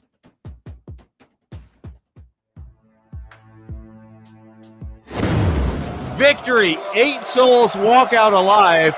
Very nice. Poison Spray all day, as the Tabletop Scholar says. I like that. Poison Spray all day. Yeah. 10 XP each. 8 survivors share the spoils. 4 fell. They will get 5 XP each.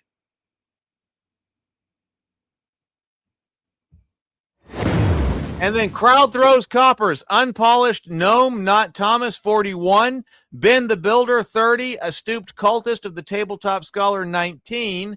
Oh, no. Ambitious Temple Scholar of Echo gets 30. Ill-equipped Blacksmith's Apprentice of SKD Fish gets 25. I messed up on how they are numbered. An Aimless Squire, Sable Phoenix, 18, and so forth. So coppers have been thrown.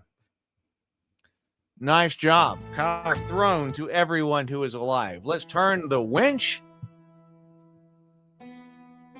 Everybody is up and getting blood drops if you survive the cage. Blood, so the Goblin Medics, no help there. Ben the Builder, a little bit of help right there, plus 1 HP.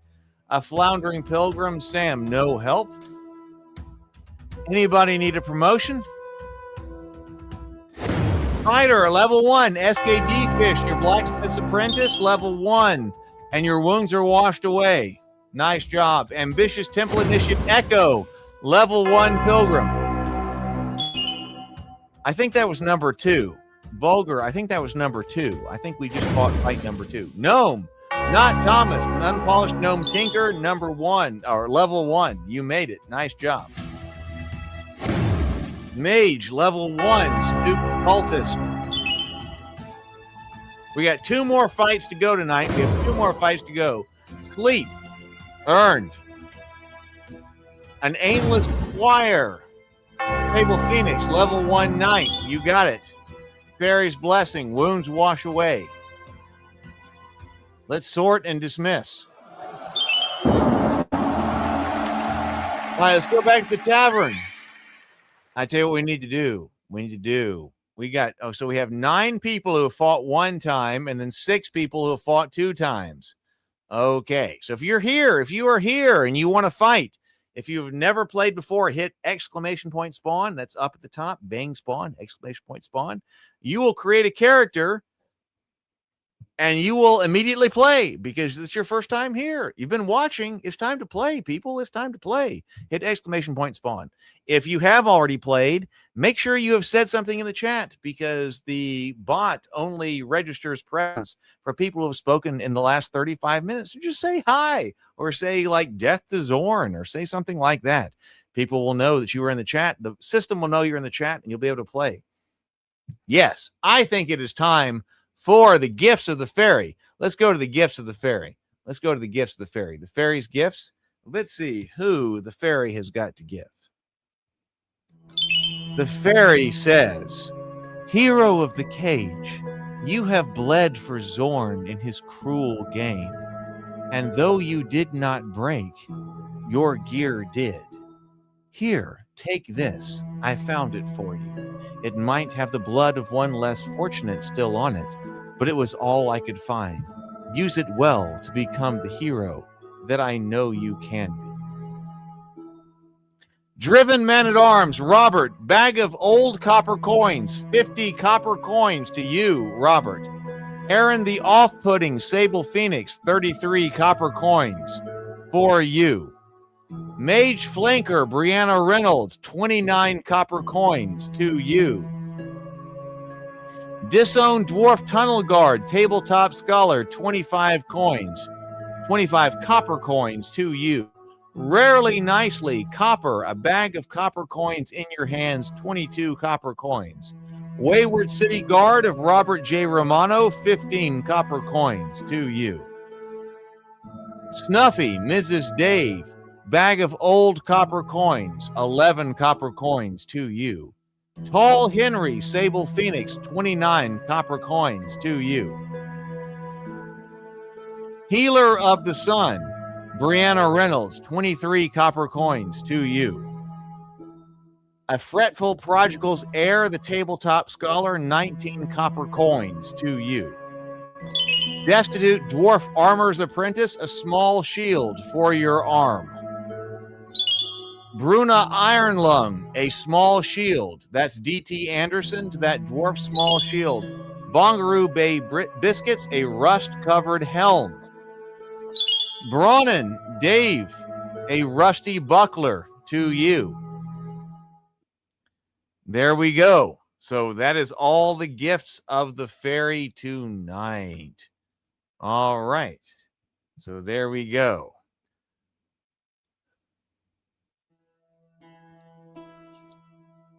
It's time for cage number 3.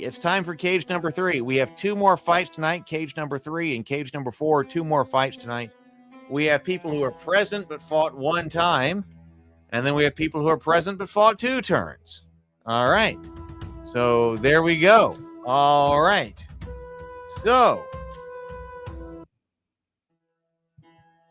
all right. Let's fight with that. Holding cell. Super VIPs will draft first. Those are only given by me.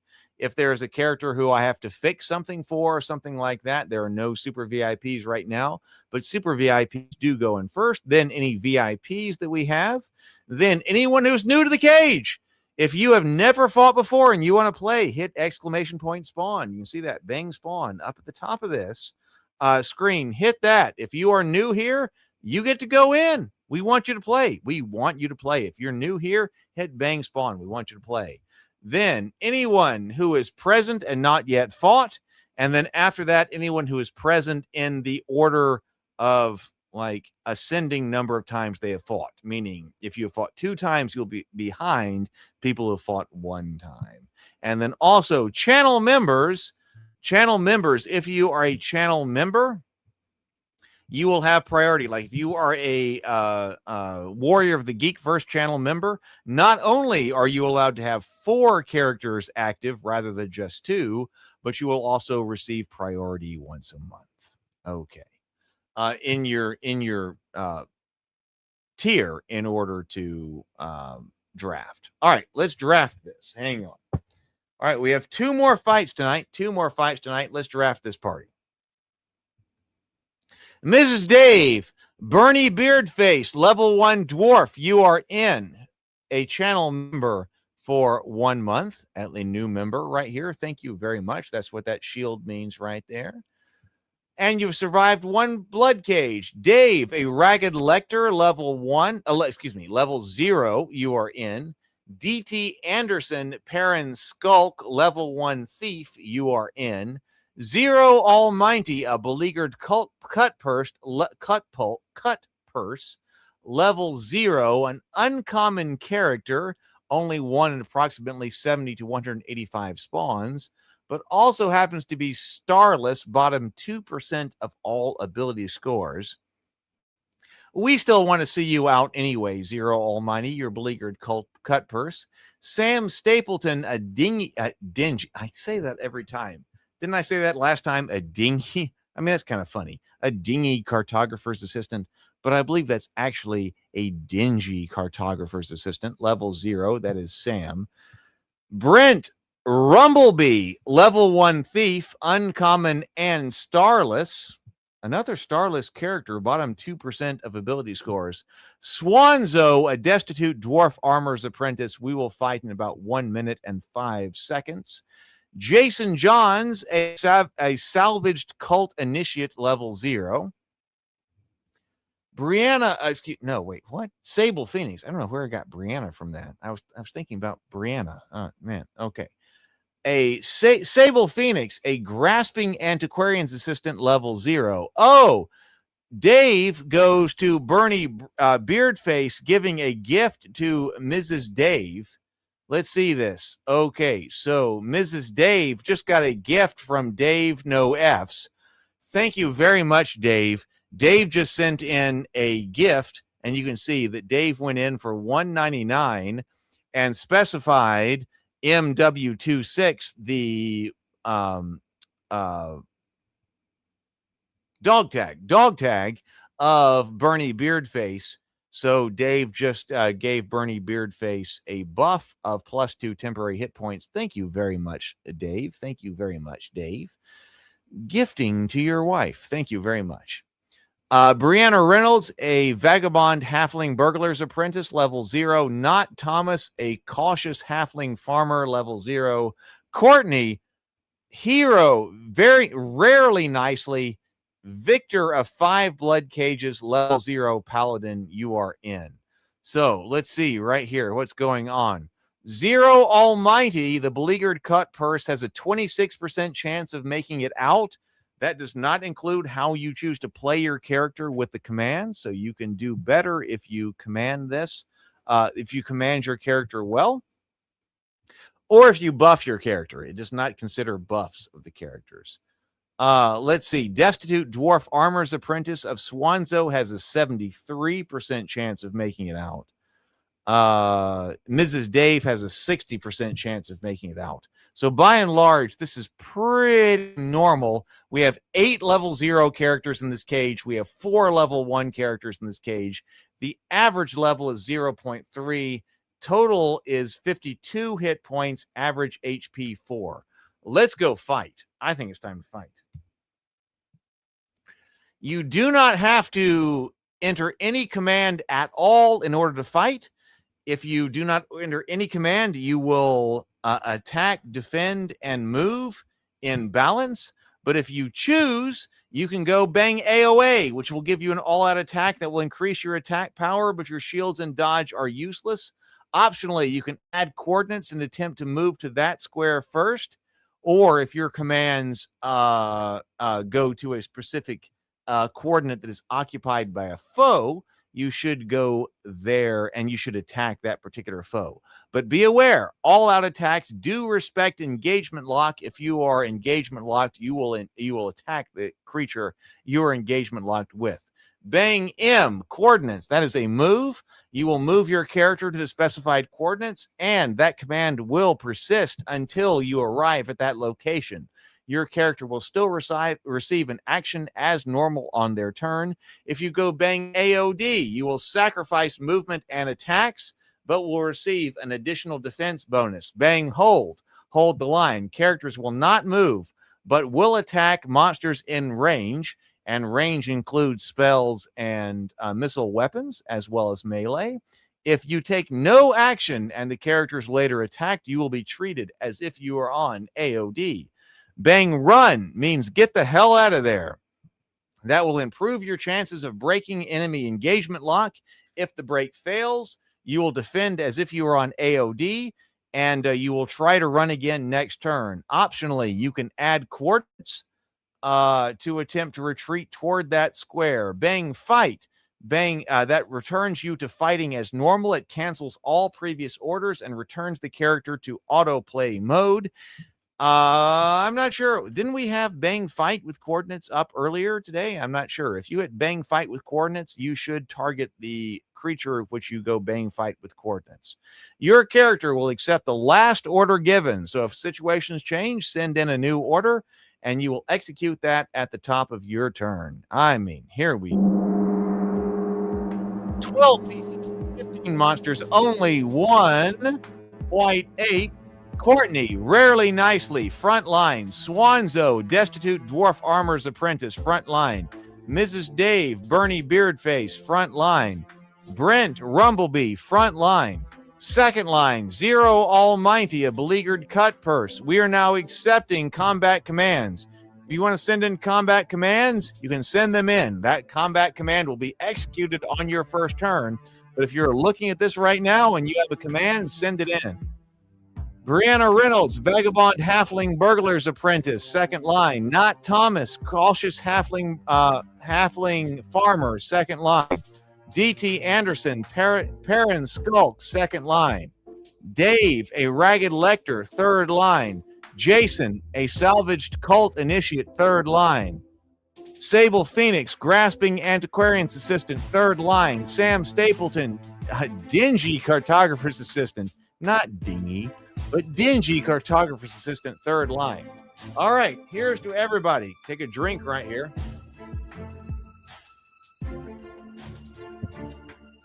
Start the fight. Ratkin Mongrel targets Rumblebee. Comes in from way downtown. 2 points of damage, one turned aside, one taken as injury. All right, Gremlin also coming at rarely nicely, coming also from way downtown. Not sure he's going to be able to get there. Retargeting, but not going to be able to get there. Coming from way downtown. Cave Imp moves to Destitute Dwarf Armor's Apprentice. Goes through, no wounds, 2 stamina points spent right there. Cave Imp getting up in our face. Destitute Swanzo. This is the dwarf Swanzo coming up. Cave Imp. Put him down. Yes, thank you. 4 points of damage. Moderate bludgeoning wound. It's over. Thank you, Swanzo, with the Warhammer. Put that into the Cave Imp's skull. Nice job. 12 PCs to 14 monsters. Goblin Runt now coming up to Swanzo again. 3 points of damage. The Destitute Armor's Apprentice. Moderate piercing wound. Gremlin now targets Bernie Beardface. Gremlin evaded. Nice job, Bernie. Nice job, nice job, nice job. Bernie, Mrs. Dave, evades the attack of the Gremlin. Cautious Halfling, not Thomas, comes into the flank of the Gremlin. Bleeds for a thrust of 4 points of damage. Moderate piercing wound. Nice job. Cautious Farmer of not Thomas puts down Gremlin number 2. It is now 12 PCs to 13 monsters.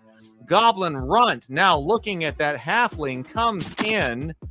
Halfling Farmer takes 3 points of damage, 2 turned aside, 1 taken as injury, a minor piercing wound. Okay, Ragged Lector is on an AOA. Ragged Lector is going on an AOA. This is Dave.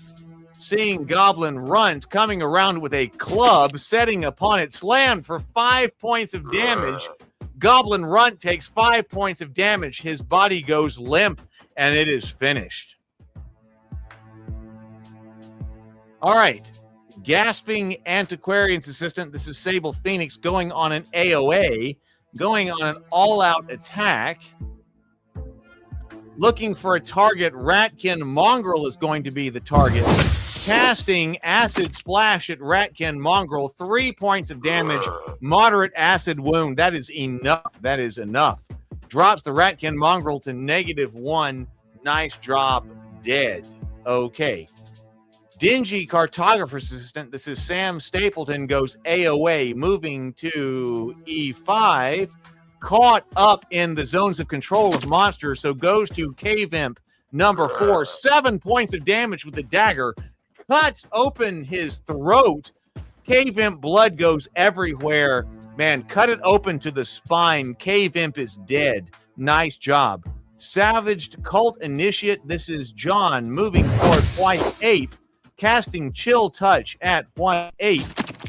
Struck for 1 point of damage, minor necrotic wound. Okay, the White Ape cannot heal.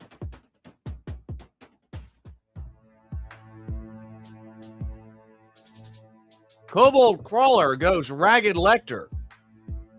Going to throw. The Ragged Lecter is tall over all these short guys.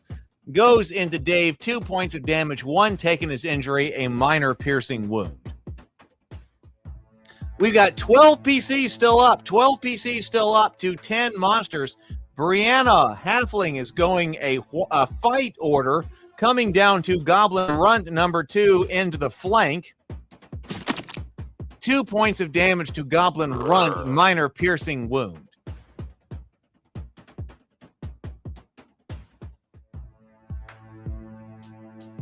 Still 12 PCs up. 12 PCs up to 9 monsters. Cave Imp number 2 comes into the Ragged Lecter. 3 points of damage. Oh, but the Ragged Lecter is down but not dead. Dave, your Ragged Lecter is down but not dead. Can we get him out of here? Rarely Nicely of Courtney targets Cave Imp. Rarely Nicely comes up. 2 points of damage. Nice job, Cave Imp number 2. Legs buckle, and it is over. Nice job, Rarely Nicely. Kobold Crawler targets a Dingy Cartographer's Assistant, throwing a dart into Sam Stapleton's Cartographer's Assistant. 1 point of damage, a minor piercing wound.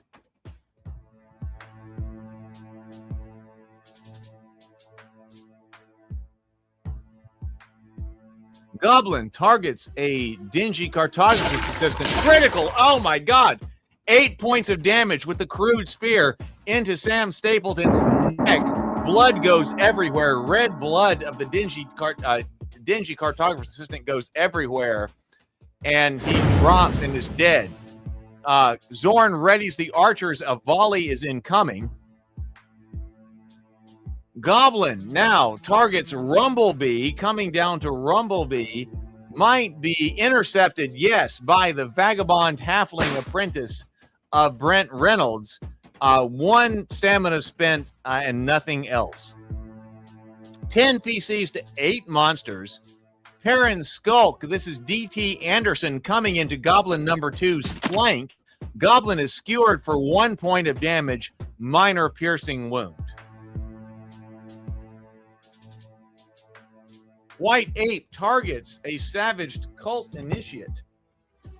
Going to throw a boulder into Jason Johns. 1 stamina point burned and nothing else. Nice job. Okay, Slimeling targets Vagabond. Brianna moves up into the Vagabond's. So Slimeling moves up into Brianna's flank. Comes in. Halfling Burglar's Apprentice takes 4 damage, 1 turned aside, 3 taken as injury. Arrow Storm. Zorn looses the volley. We're going to take 4 points of damage right here. 4 points of damage. A Vagabond Halfling Burglar's Apprentice is struck for 2 points of damage. That's Brianna. Hanging on by 1. Gasping Antiquarian's Assistant of Sable Phoenix. 1 temporary hit point lost. No wound. A Destitute Dwarf Armor's Apprentice, 1 point of damage, minor piercing wound. Bernie Beardface, Mrs. Dave, takes the strike on borrowed vigor. 3 points of damage, no damage. 3 points of stamina, no damage. Okay, Bernie Beardface going up to Slimeling. Oh, put him down. Yes, excellent. 7 points of damage to Slimeling. The Slimeling's body goes limp, and it is finished. Nice job. This is Dave. Puts down that Slimeling. Zorn signals to ready the portcullis. The goblins stand by the crank. Goblin now targets Bernie Beardface. Goblin comes in. 3 points of damage with a crude spear, down to 4 of 7. 10 PCs to 7 monsters. Beleaguered Cutpurse, looking at this goblin over here, coming in on his flank. Nice job, Beleaguered Cutpurse. This is Zero Almighty. 1 point of damage. Puts 1 point of damage on that goblin. Rumblebee. Rumblebee looks at this goblin over here. Stopped mid-charge, goes into goblin number 2 instead. Hammered for 3 points of damage and drops goblin number 2. Stopped by goblin number 3, but Rumblebee put him down. Nice job. Stopped by the zone of control, but put down what he could.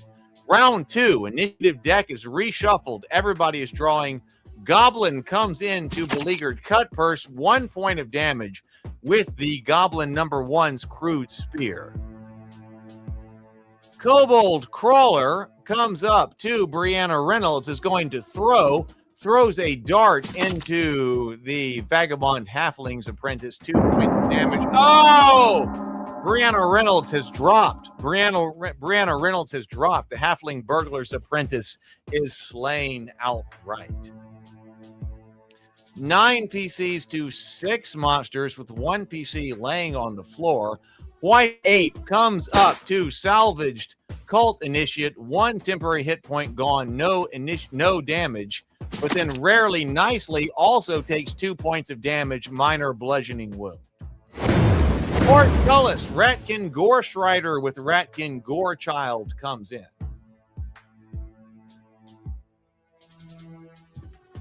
Ratkin Gorestrider comes into Sable Phoenix. 7 points of damage, tremendous slashing wound. Gasping Antiquarian's assistant Sable Phoenix has dropped. Dead by Ratkin Gorestrider. Ratkin Gorechild targets the Destitute Dwarf Armor's apprentice. This is Swanzo coming in. Deflected. Nice job. Deflected. The Destitute Armor's apprentice deflects Ratkin Gorechild. Destitute Armor's apprentice. Swanzo comes into Gorechild. Only 1 point of damage, minor bludgeoning wound. We are now at 8 PCs to 8 monsters. Kobold Crawler number 2 is going to throw and comes into Beleaguered Cutpurse. Beleaguered Cutpurse is struck for 1 point of damage. Oh, but that is enough in the flank. Zero Almighty, I am sorry. Bang spawn again. Beleaguered Cutpurse, you have perished. I am sorry. 7 PCs to 8 monsters. This is Jason John's Savaged Cult Initiate. Shooting. The warding is warded. Oh, he wards himself. Wards himself and walks away to half damage that will come up to him later. Now, Perrin Skull goes to Ratkin Gorestrider. 5 points of damage. Ratkin Gorestrider is down to 3 of 8. Cautious Halfling Not Thomas goes AOA. Not Thomas. Cautious Halfling Farmer Not Thomas goes Goblin. Goes Goblin in the flank. 6 points of damage. Nice job, Not Thomas. Cautious Halfling Farmer puts down Goblin number 1. Bernie Beardface looking at this white ape coming around. Bernie Beardface comes at the ape. 3 points of damage to white ape. Moderate bludgeoning wound. Gremlin targets a cautious halfling. This is of Not Thomas. Gremlin coming in. Rent for 2 points of damage. Minor slashing wound. Puts him at 2 of 5.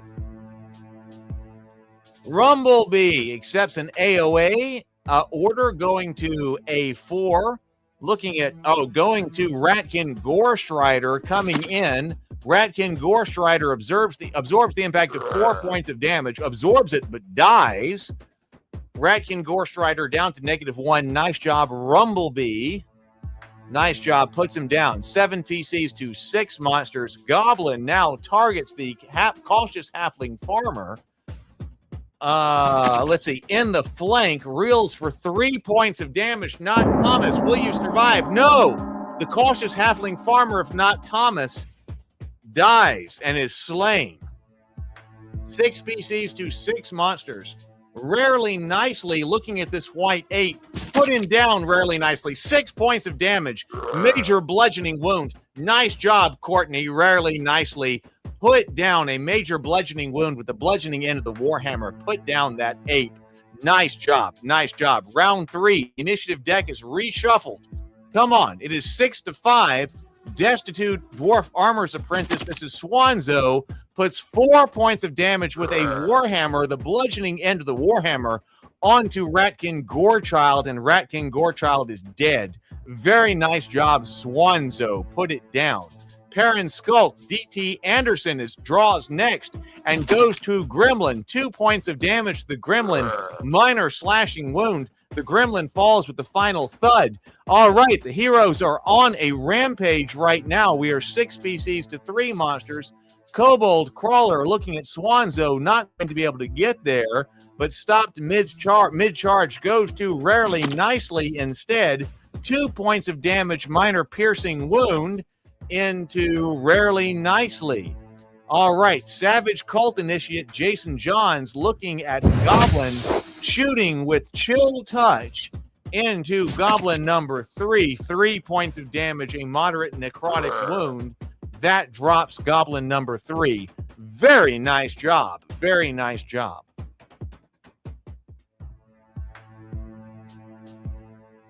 We got 6 PCs to 2 monsters. Kobold Crawler target Bernie Beardface.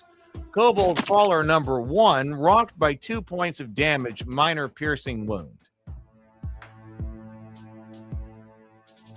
Rumblebee looking at Kobold Crawler. Come on, put him down in the flank. Coming in as an AOA on the flank. Critical hit, 14 points of damage with a club. Catastrophic bludgeoning wound. The Kobold Crawler's head splits open. The skull splits like a melon. His brain goes everywhere, and you get an AOA. Fell-handed, excuse me. Kobold Crawler, 9 points of damage from Bernie Beardface. Nice job.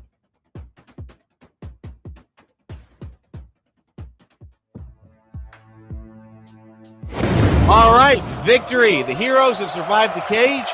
Plus 11 XP for everyone who survived. Those who fell get 5 XP each. The crowd throws coppers. Rumblebee gets 55. The Destitute Armor's Apprentice, 35. Rarely Nicely, 33. Bernie Beardface, 28. Savage Cult Initiative, Jason Johns, 17. Perrin Skulk, DT Anderson, 13. 181 coppers. The crowd throws to everyone who they love so much. All of their favorites. Nice job. All right, let's go to the winch room.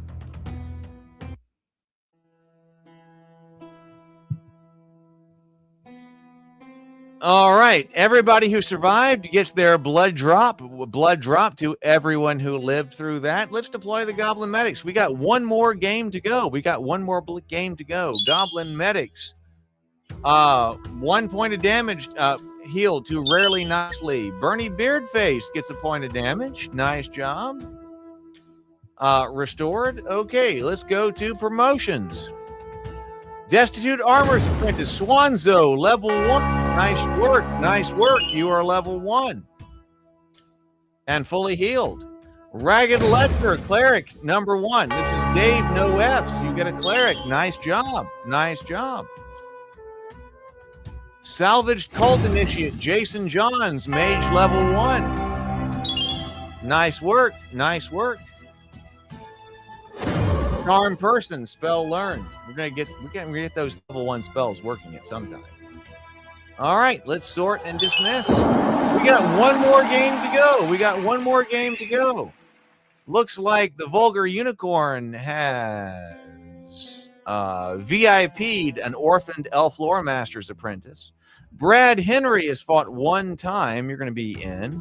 We've got some who have present and fought 2 times, and then present and fought 3 times. We got 13 people watching right now. 1, 2, 6, 7, 8. Okay, we got 8 people who are going to fight. So we're going to draft some people who are away, unless anybody who is watching right now would like to type Bang Spawn, in which case you get to play.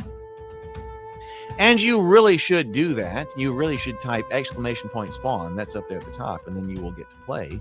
You should totally do that if you are watching. Or if you already have characters and you don't see yourself on this list, well, then you should type something in the chat so that the system will know that you are here and you can play. Okay, so make sure you type something in the chat so that everybody knows you are here. Oh, we see. Oh, let's see. Oh, Charlie's coming in. Charlie is coming in with a sunburnt cultist. Charlie's going to get to play. Thank you, Charlie. Charlie's coming in. Charlie, if you have not played with the combat commands, you need to be playing with the combat commands. All right. Final cage of the night. Final cage of the night, I believe. All right, let's go to the holding cell and let's draft. All right, Charlie. Okay, so the draft priorities, super VIPs, those are game master designated if there's something that I need to fix to put somebody in, but we don't have any super VIPs right now. VIPs can be declared by the super chat, and only players who are present in the chat receive their VIPs. If you are a VIP, but you're not here, well, then we're not going to give it to you. If you are new to the cage, then I will. Brianna says, read chop the combat commands. I absolutely will. So that Charlie knows what's going on. If you're new to the cage and you've never fought before, then you're going to be in. It's, you get in before everybody. Then anybody who is present but not yet fought, and presence is defined as if you've spoken in command spoken within the chat within the last 35 minutes, then you will be first. Then anybody who is present but fought, anybody who has fought 3 times will be behind anybody who has fought 2 times, and will be behind anybody who's fought 1 time, making sure that everybody has a chance to fight right here.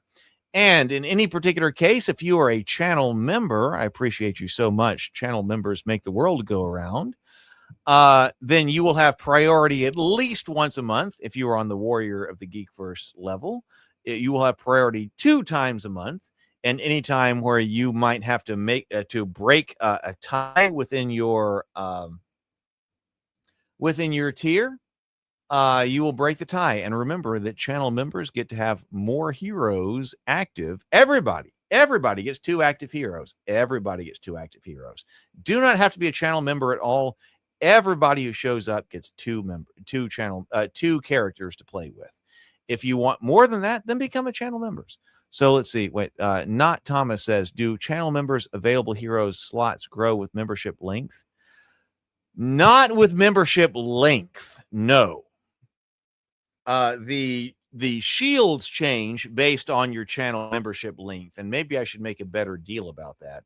What shield is showing up, but your available hero slots do not grow with the number of months that you have been a channel hero, channel member. It depends on the level at which you are a channel member. So if you are a Warrior of the Geekverse, you should get 4 active members, active characters.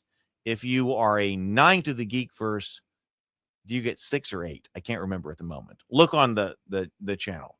But if so it depends on the level at which you are. It doesn't depend on the number of months. Okay. Let's see. All right, let's draft the party. Here we go. Draft the party. I think everybody's got it figured out now. So the Vulgar Unicorn, an orphaned elf lore master's apprentice, level 0, you are in.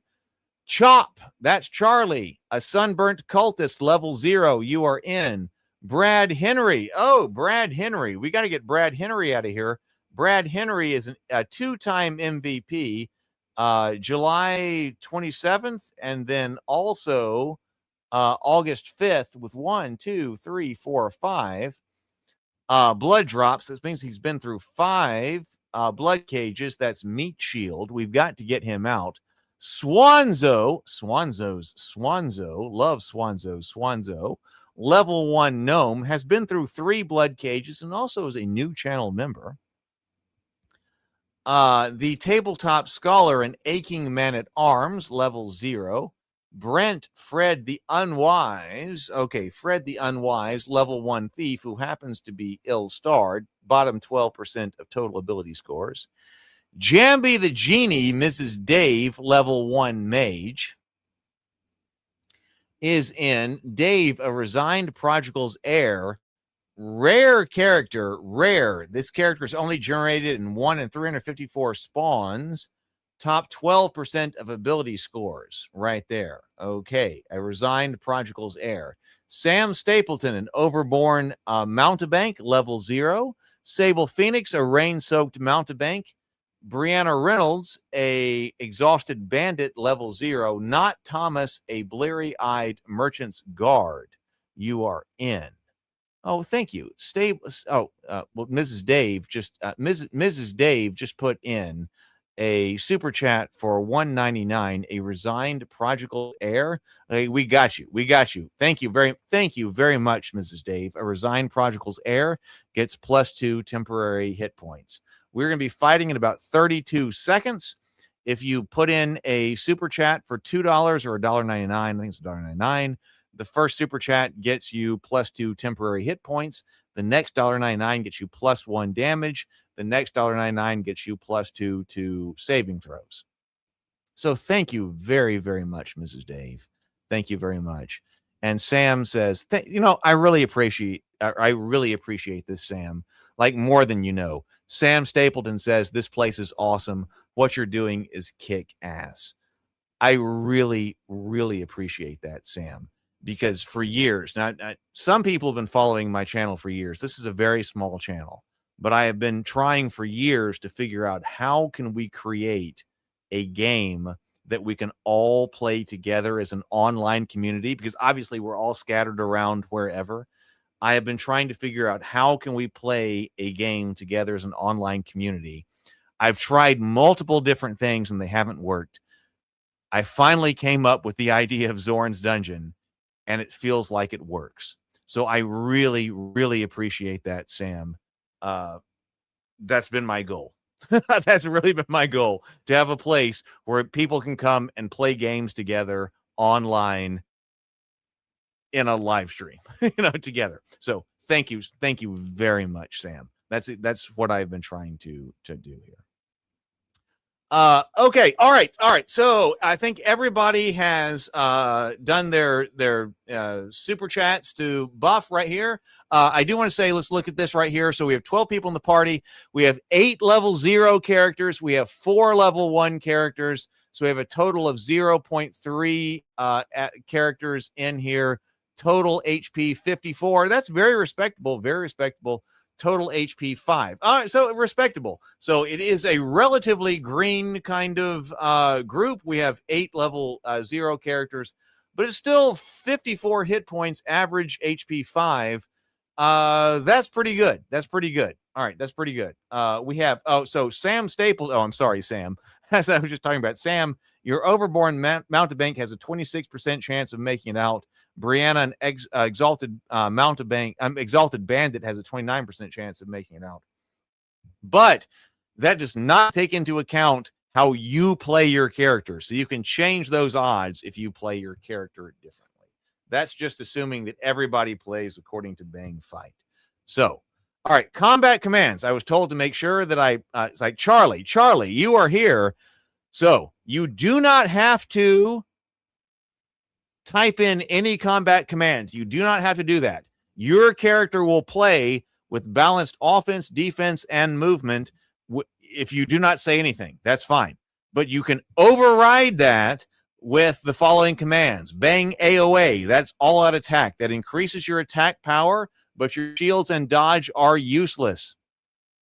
You will attack the most threatening foe unless you are already engagement locked and you are in melee with another foe. If you are already in melee with another foe, you will all-out attack the foe you are in melee with. You can add coordinates to attempt to move to that square first. So, for instance, if you say bang AOA D4, you are trying to move to that coordinate and then all-out attack. If you give coordinates of a monster you are trying to attack, it should respect that. That's a little bit, we're trying that out tonight for the first time. Bang M is bang move. That moves your character to the specified coordinates, and that move command will persist until your arrival. Your character will still receive actions as normal on their turn. So you hit bang M space coordinates, and then you will move to that location and act as normal. Bang AOD is all-out defense. You will sacrifice movement and attack for additional defense power. Bang hold the line. Your character will not move, but you will attack monsters within range. If you have a missile weapon or a spell, you will attack at range. If you have a melee weapon, you have to be within melee range. If you do not take any action on your turn and your character is later attacked, you will be treated as if you were on AOD. Bang run is a retreat. That improves your chances of breaking enemy engagement lock. If the break fails, however, you will defend as if on AOD and then will attempt to run again next turn, unless, of course, you order otherwise. Optional, you can add coordinates in an attempt to retreat toward that square. For example, bang run space A1 will attempt to run you to A1. Bang fight fights as default.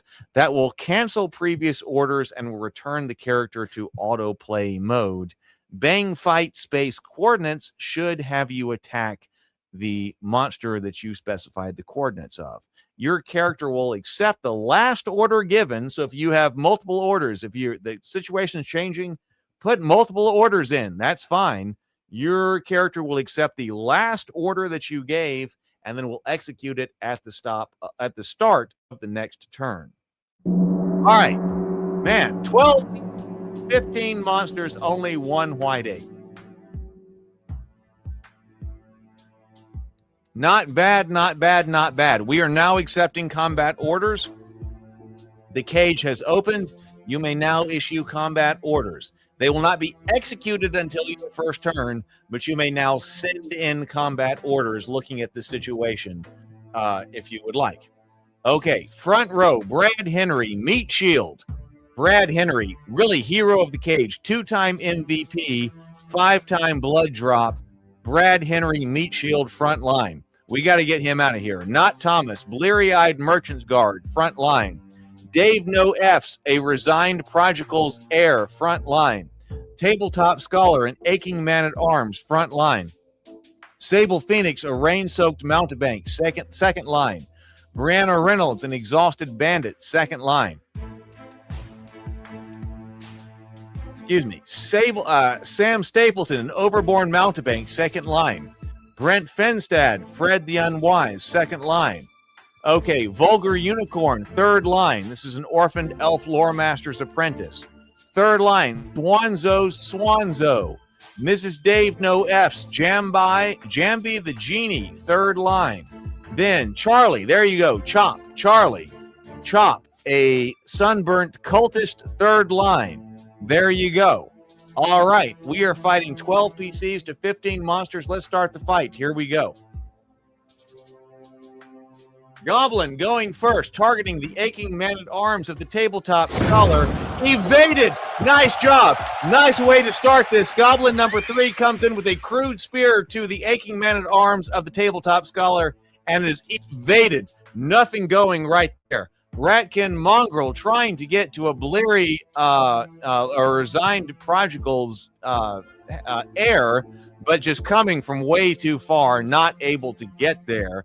Nice job so far. Cave Imp now targeting Bleary Merchant's Guard, not Thomas. Comes in 2 points of damage, 1 turned aside, 1 taken as injury right there. Okay, Goblin moves toward Meat Shield. Deflected. Okay, Hero's doing very well. Goblin number 2 comes in with Crude Spear. Brad Henry deflects the attack of the Goblin. Very nice. Now it's Meat Shield's turn to return the damage to the Goblin. 3 points of damage. Cuts down. This is a piercing wound with the piercing end of the Warhammer. Puts down Goblin number 2. Nice job. 12 PCs to 14 monsters. Cave Imp now coming into Meat Shield. Deflected. Nice work. Nice work. Cave Imp number 2's attack is deflected by Meat Shield. Swanzo looking at Cave Imp over here coming up with a 7 points of damage. Tremendous piercing wound. Crushes Cave Imp number 2's head and puts it down. 12 PCs to 13 monsters. Sable Phoenix comes into Cave Imp number 1. 4 points of damage with a dagger. Cuts its throat. Puts it through its heart. I don't know. Puts down Cave Imp number 1. 12 to 12 now.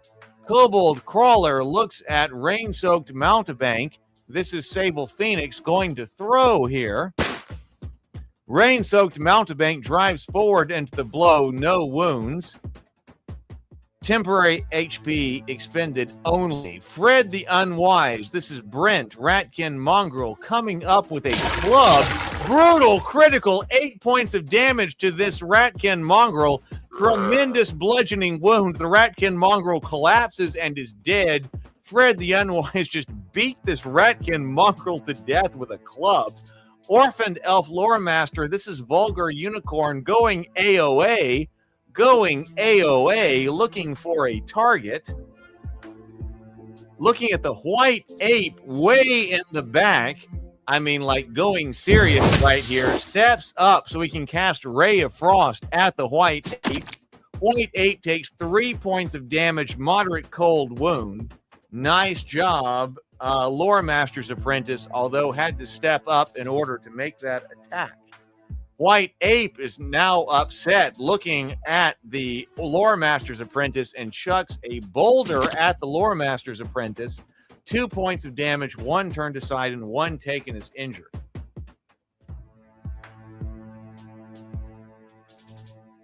Slimeling targets Orphaned Lore Master's Apprentice.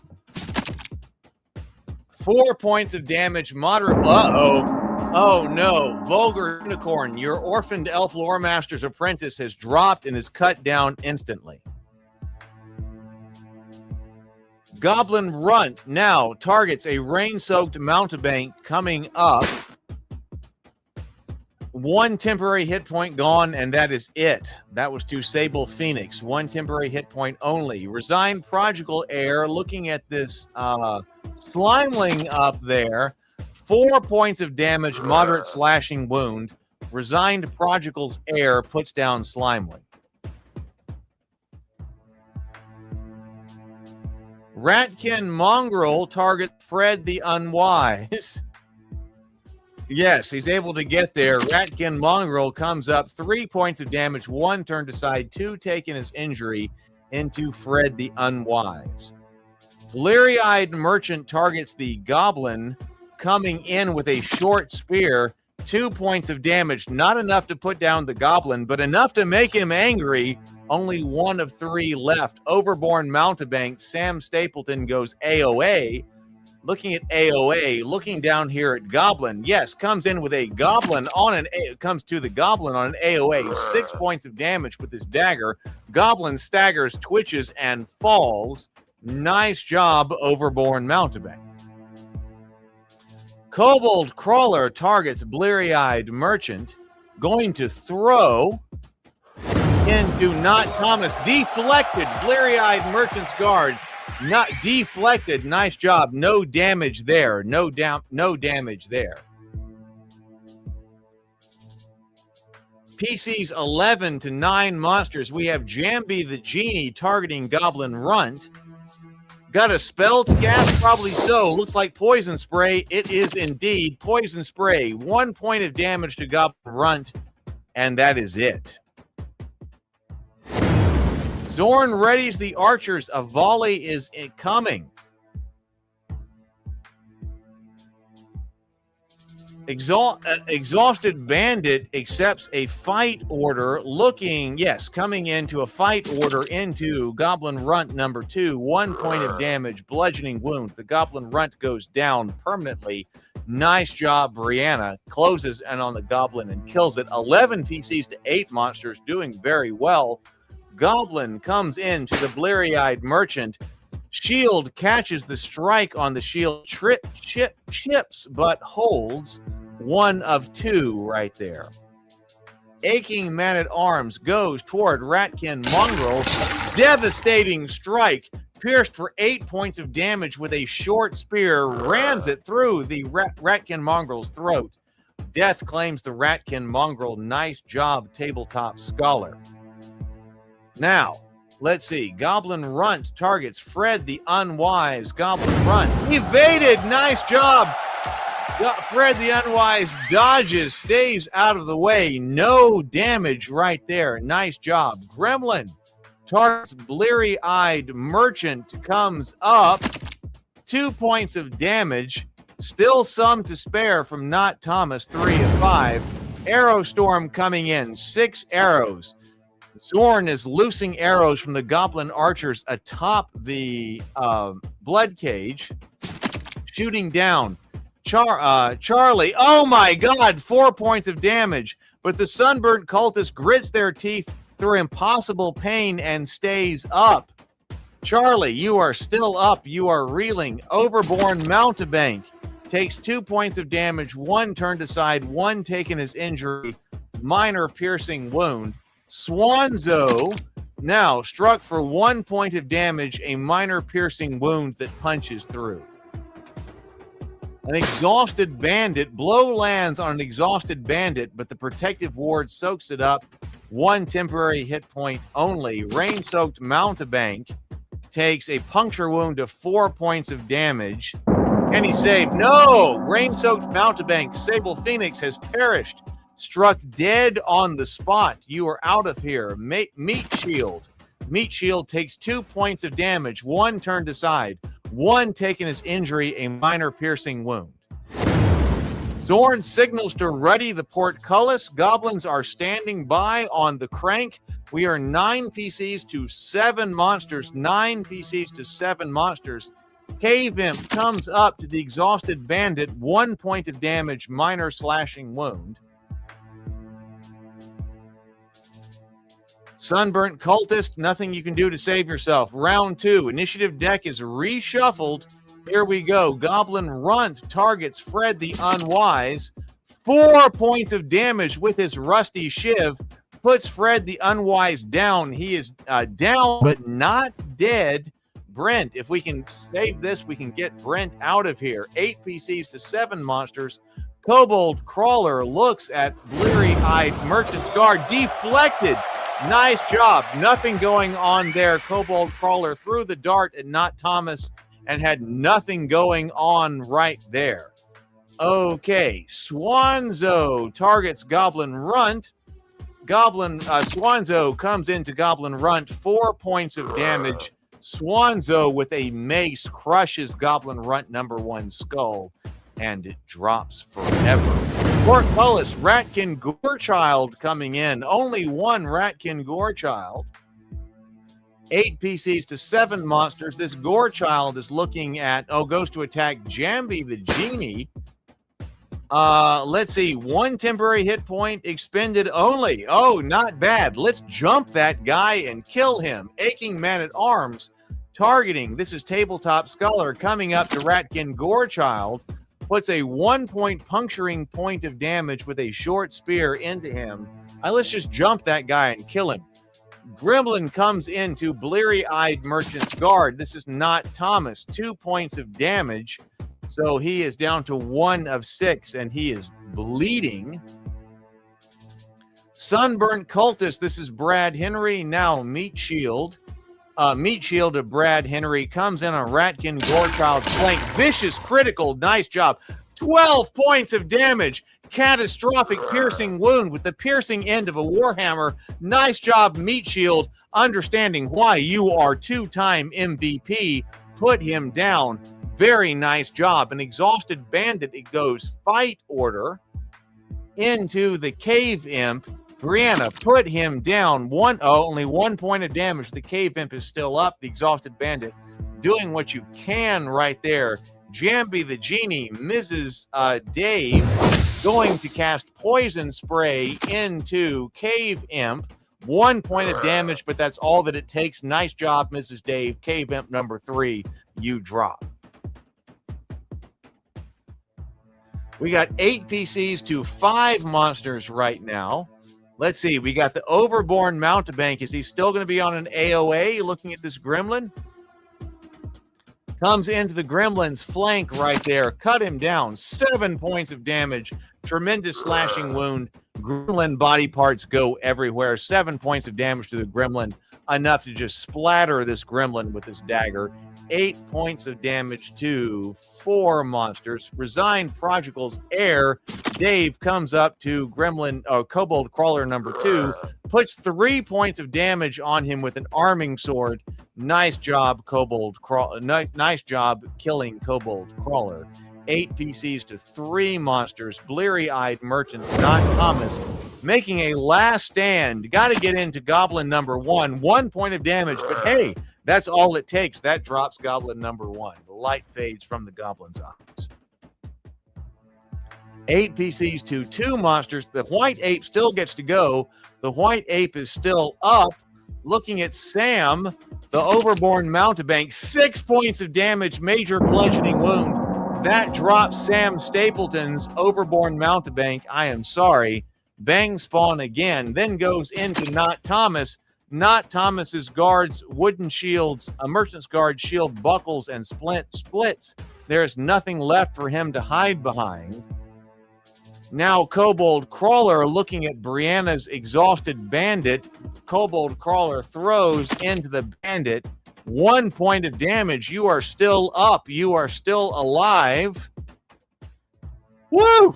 7-2. 7-2. Looks like the heroes are going to have this, but who will survive? Initiative deck is reshuffled. Who goes for a draw? Exhausted Bandit goes fight. Looking for a fight order. Going to I4. Brianna. Okay, so Brianna's coming in. Going to attack the Kobold Crawler. Slammed for 2 points of damage. Kobold Crawler number 1 drops. We only have the white ape up now. White ape goes. White ape is targeting Brianna. Oh no, I am sorry, Brianna. Brianna takes 1 point of damage. Can you save? No, the exhausted bandit of Brianna drops, folds on the wound, and is gone. Then goes into the bleary-eyed merchant guard of Not Thomas. 4 points of damage, moderate bludgeoning wound. Oh, the white ape is taking people out with him. The bleary-eyed merchant guard, his eyes go dark, and it is over. 5 PCs to 1 monster. Please take out this white ape. Come up here, Jambi. Come up here. Take out the ape. Mrs. Dave goes to poison spray to the white ape. 3 points of damage to the white ape. Moderate poison wound. Need a little bit more. Aching Man-at-Arms Tabletop Scholar moves up with a short spear. White ape suffers 1 point. Only 1 point of damage. Oh, but we still have plenty of heroes. Come on, put this guy down. Meat Shield going AOA. Meat Shield taking an AOA. Let's get over there and cut down this white ape with a Warhammer. Critical strike finds the vitals. 15 points of damage. A catastrophic bludgeoning wound. White ape's body goes limp. And it is finished. Fell-handed. Meat Shield gets fell-handed. Nice work. Nice work. Victory. 5 souls walk out alive. 2 are hauled out unconscious. The crowd roars for the living.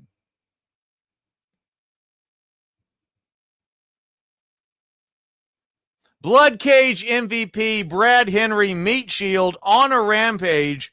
3 kills, 2 crits. Brad Henry, Meat Shield, you get Bloodcage MVP. You earned it. You earned it. Nice job. Nice job.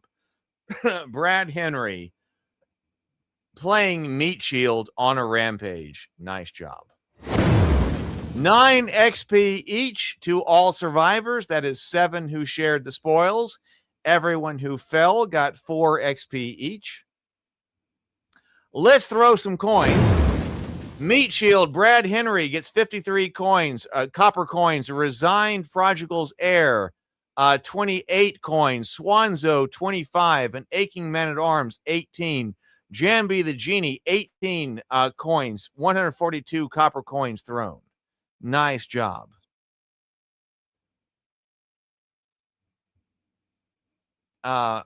Sable Phoenix asked me, I wonder if you could add kill assist for people who damage a boss but don't bring it down. 3 MVPs for Meat Shield, dude. Yeah. So, well, maybe. We'll see. I'll look at that. So you're calling for kill assists? We'll see. We'll see. I will see about that. All right, the winch room. Let's turn the winch.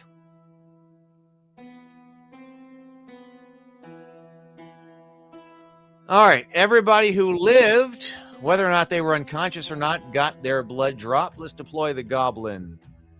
Medics, nothing going on there. Swanzo, nothing going on there. Fred the Unwise gets a little bit of help. Okay. Fred the Unwise gets a little more help. All right, let's go to promotions.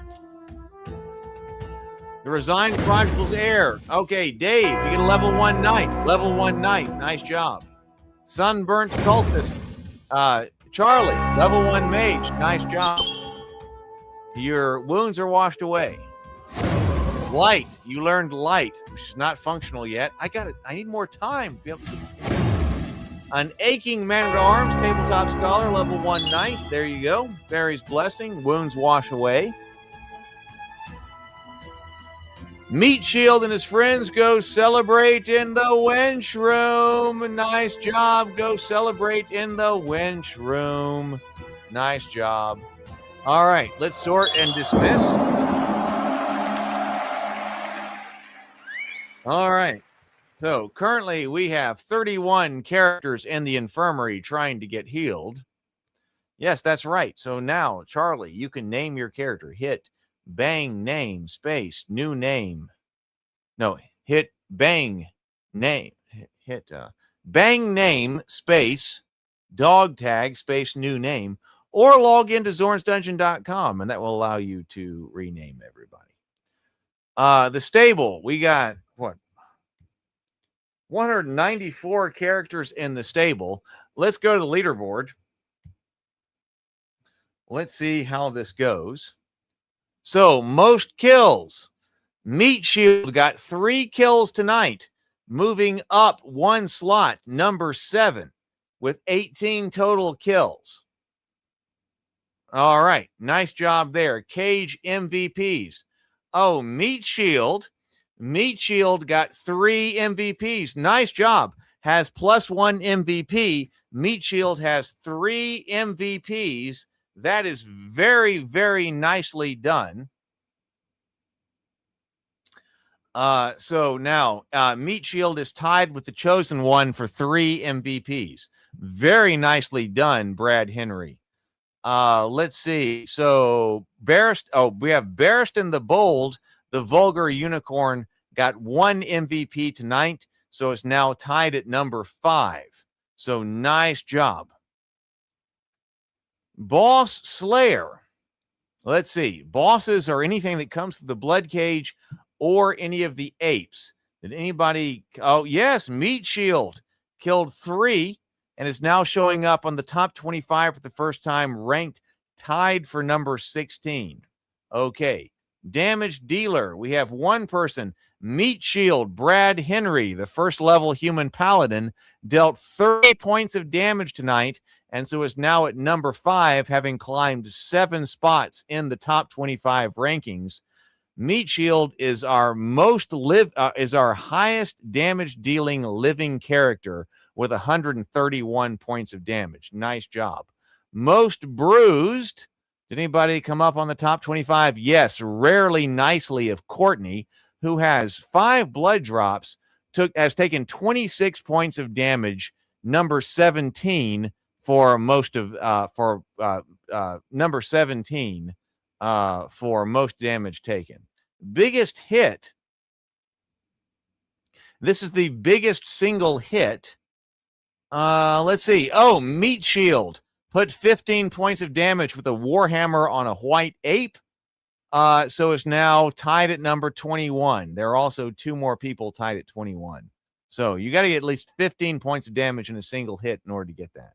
Most XP, I didn't see that anybody has come up on that. Okay. Wealthiest, let's see. Oh, Meat Shield, Human Paladin, number 3 wealthiest. You have 213 copper coins. You moved up 3 slots, having gained 53 copper coins from the adulation of the people who are watching the Bloodcage. Swanzo got 25 copper coins, now at number 13 with 123. Rarely Nicely is on the top 25 for richest for the first time with 106 copper coins. Nice job. Ben the Builder, also on the top 25 for the first time, ranked at number 23 at 80. Nice job. Most blood drops. Did anybody increase this? Yes, Meat Shield has 6 blood drops, tied at number 15. Very Nicely also has 6 blood drops, tied at number 15.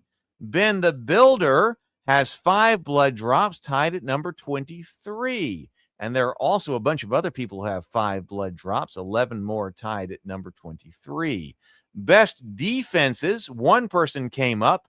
Meat Shield, Brad Henry. You had 2 more perfect defenses tonight for a total of 12.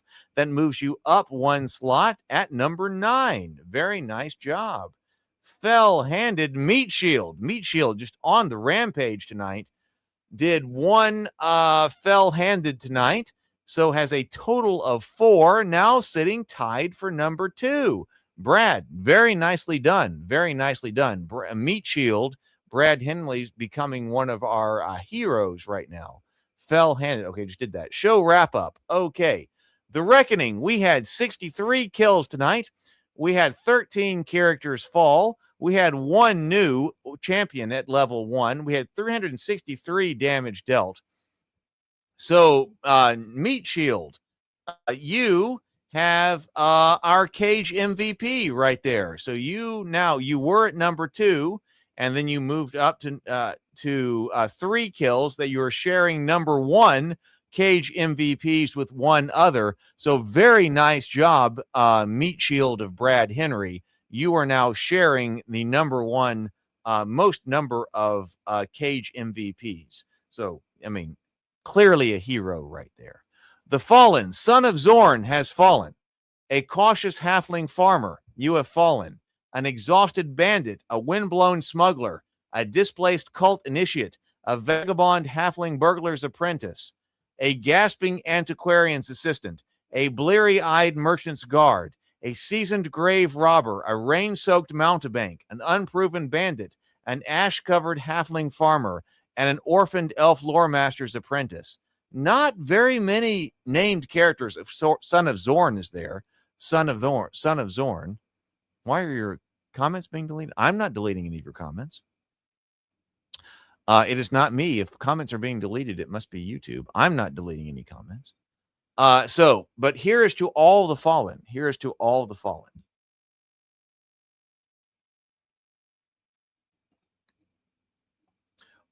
Warriors the Night, Meat Shield, Brad Henry got 3 kills. Barristan the Bold, the Vulgar Unicorn, got 3 kills. Rumblebee, Brent got 3 kills. And Overborn Mountebank of Sam Stapleton got 2.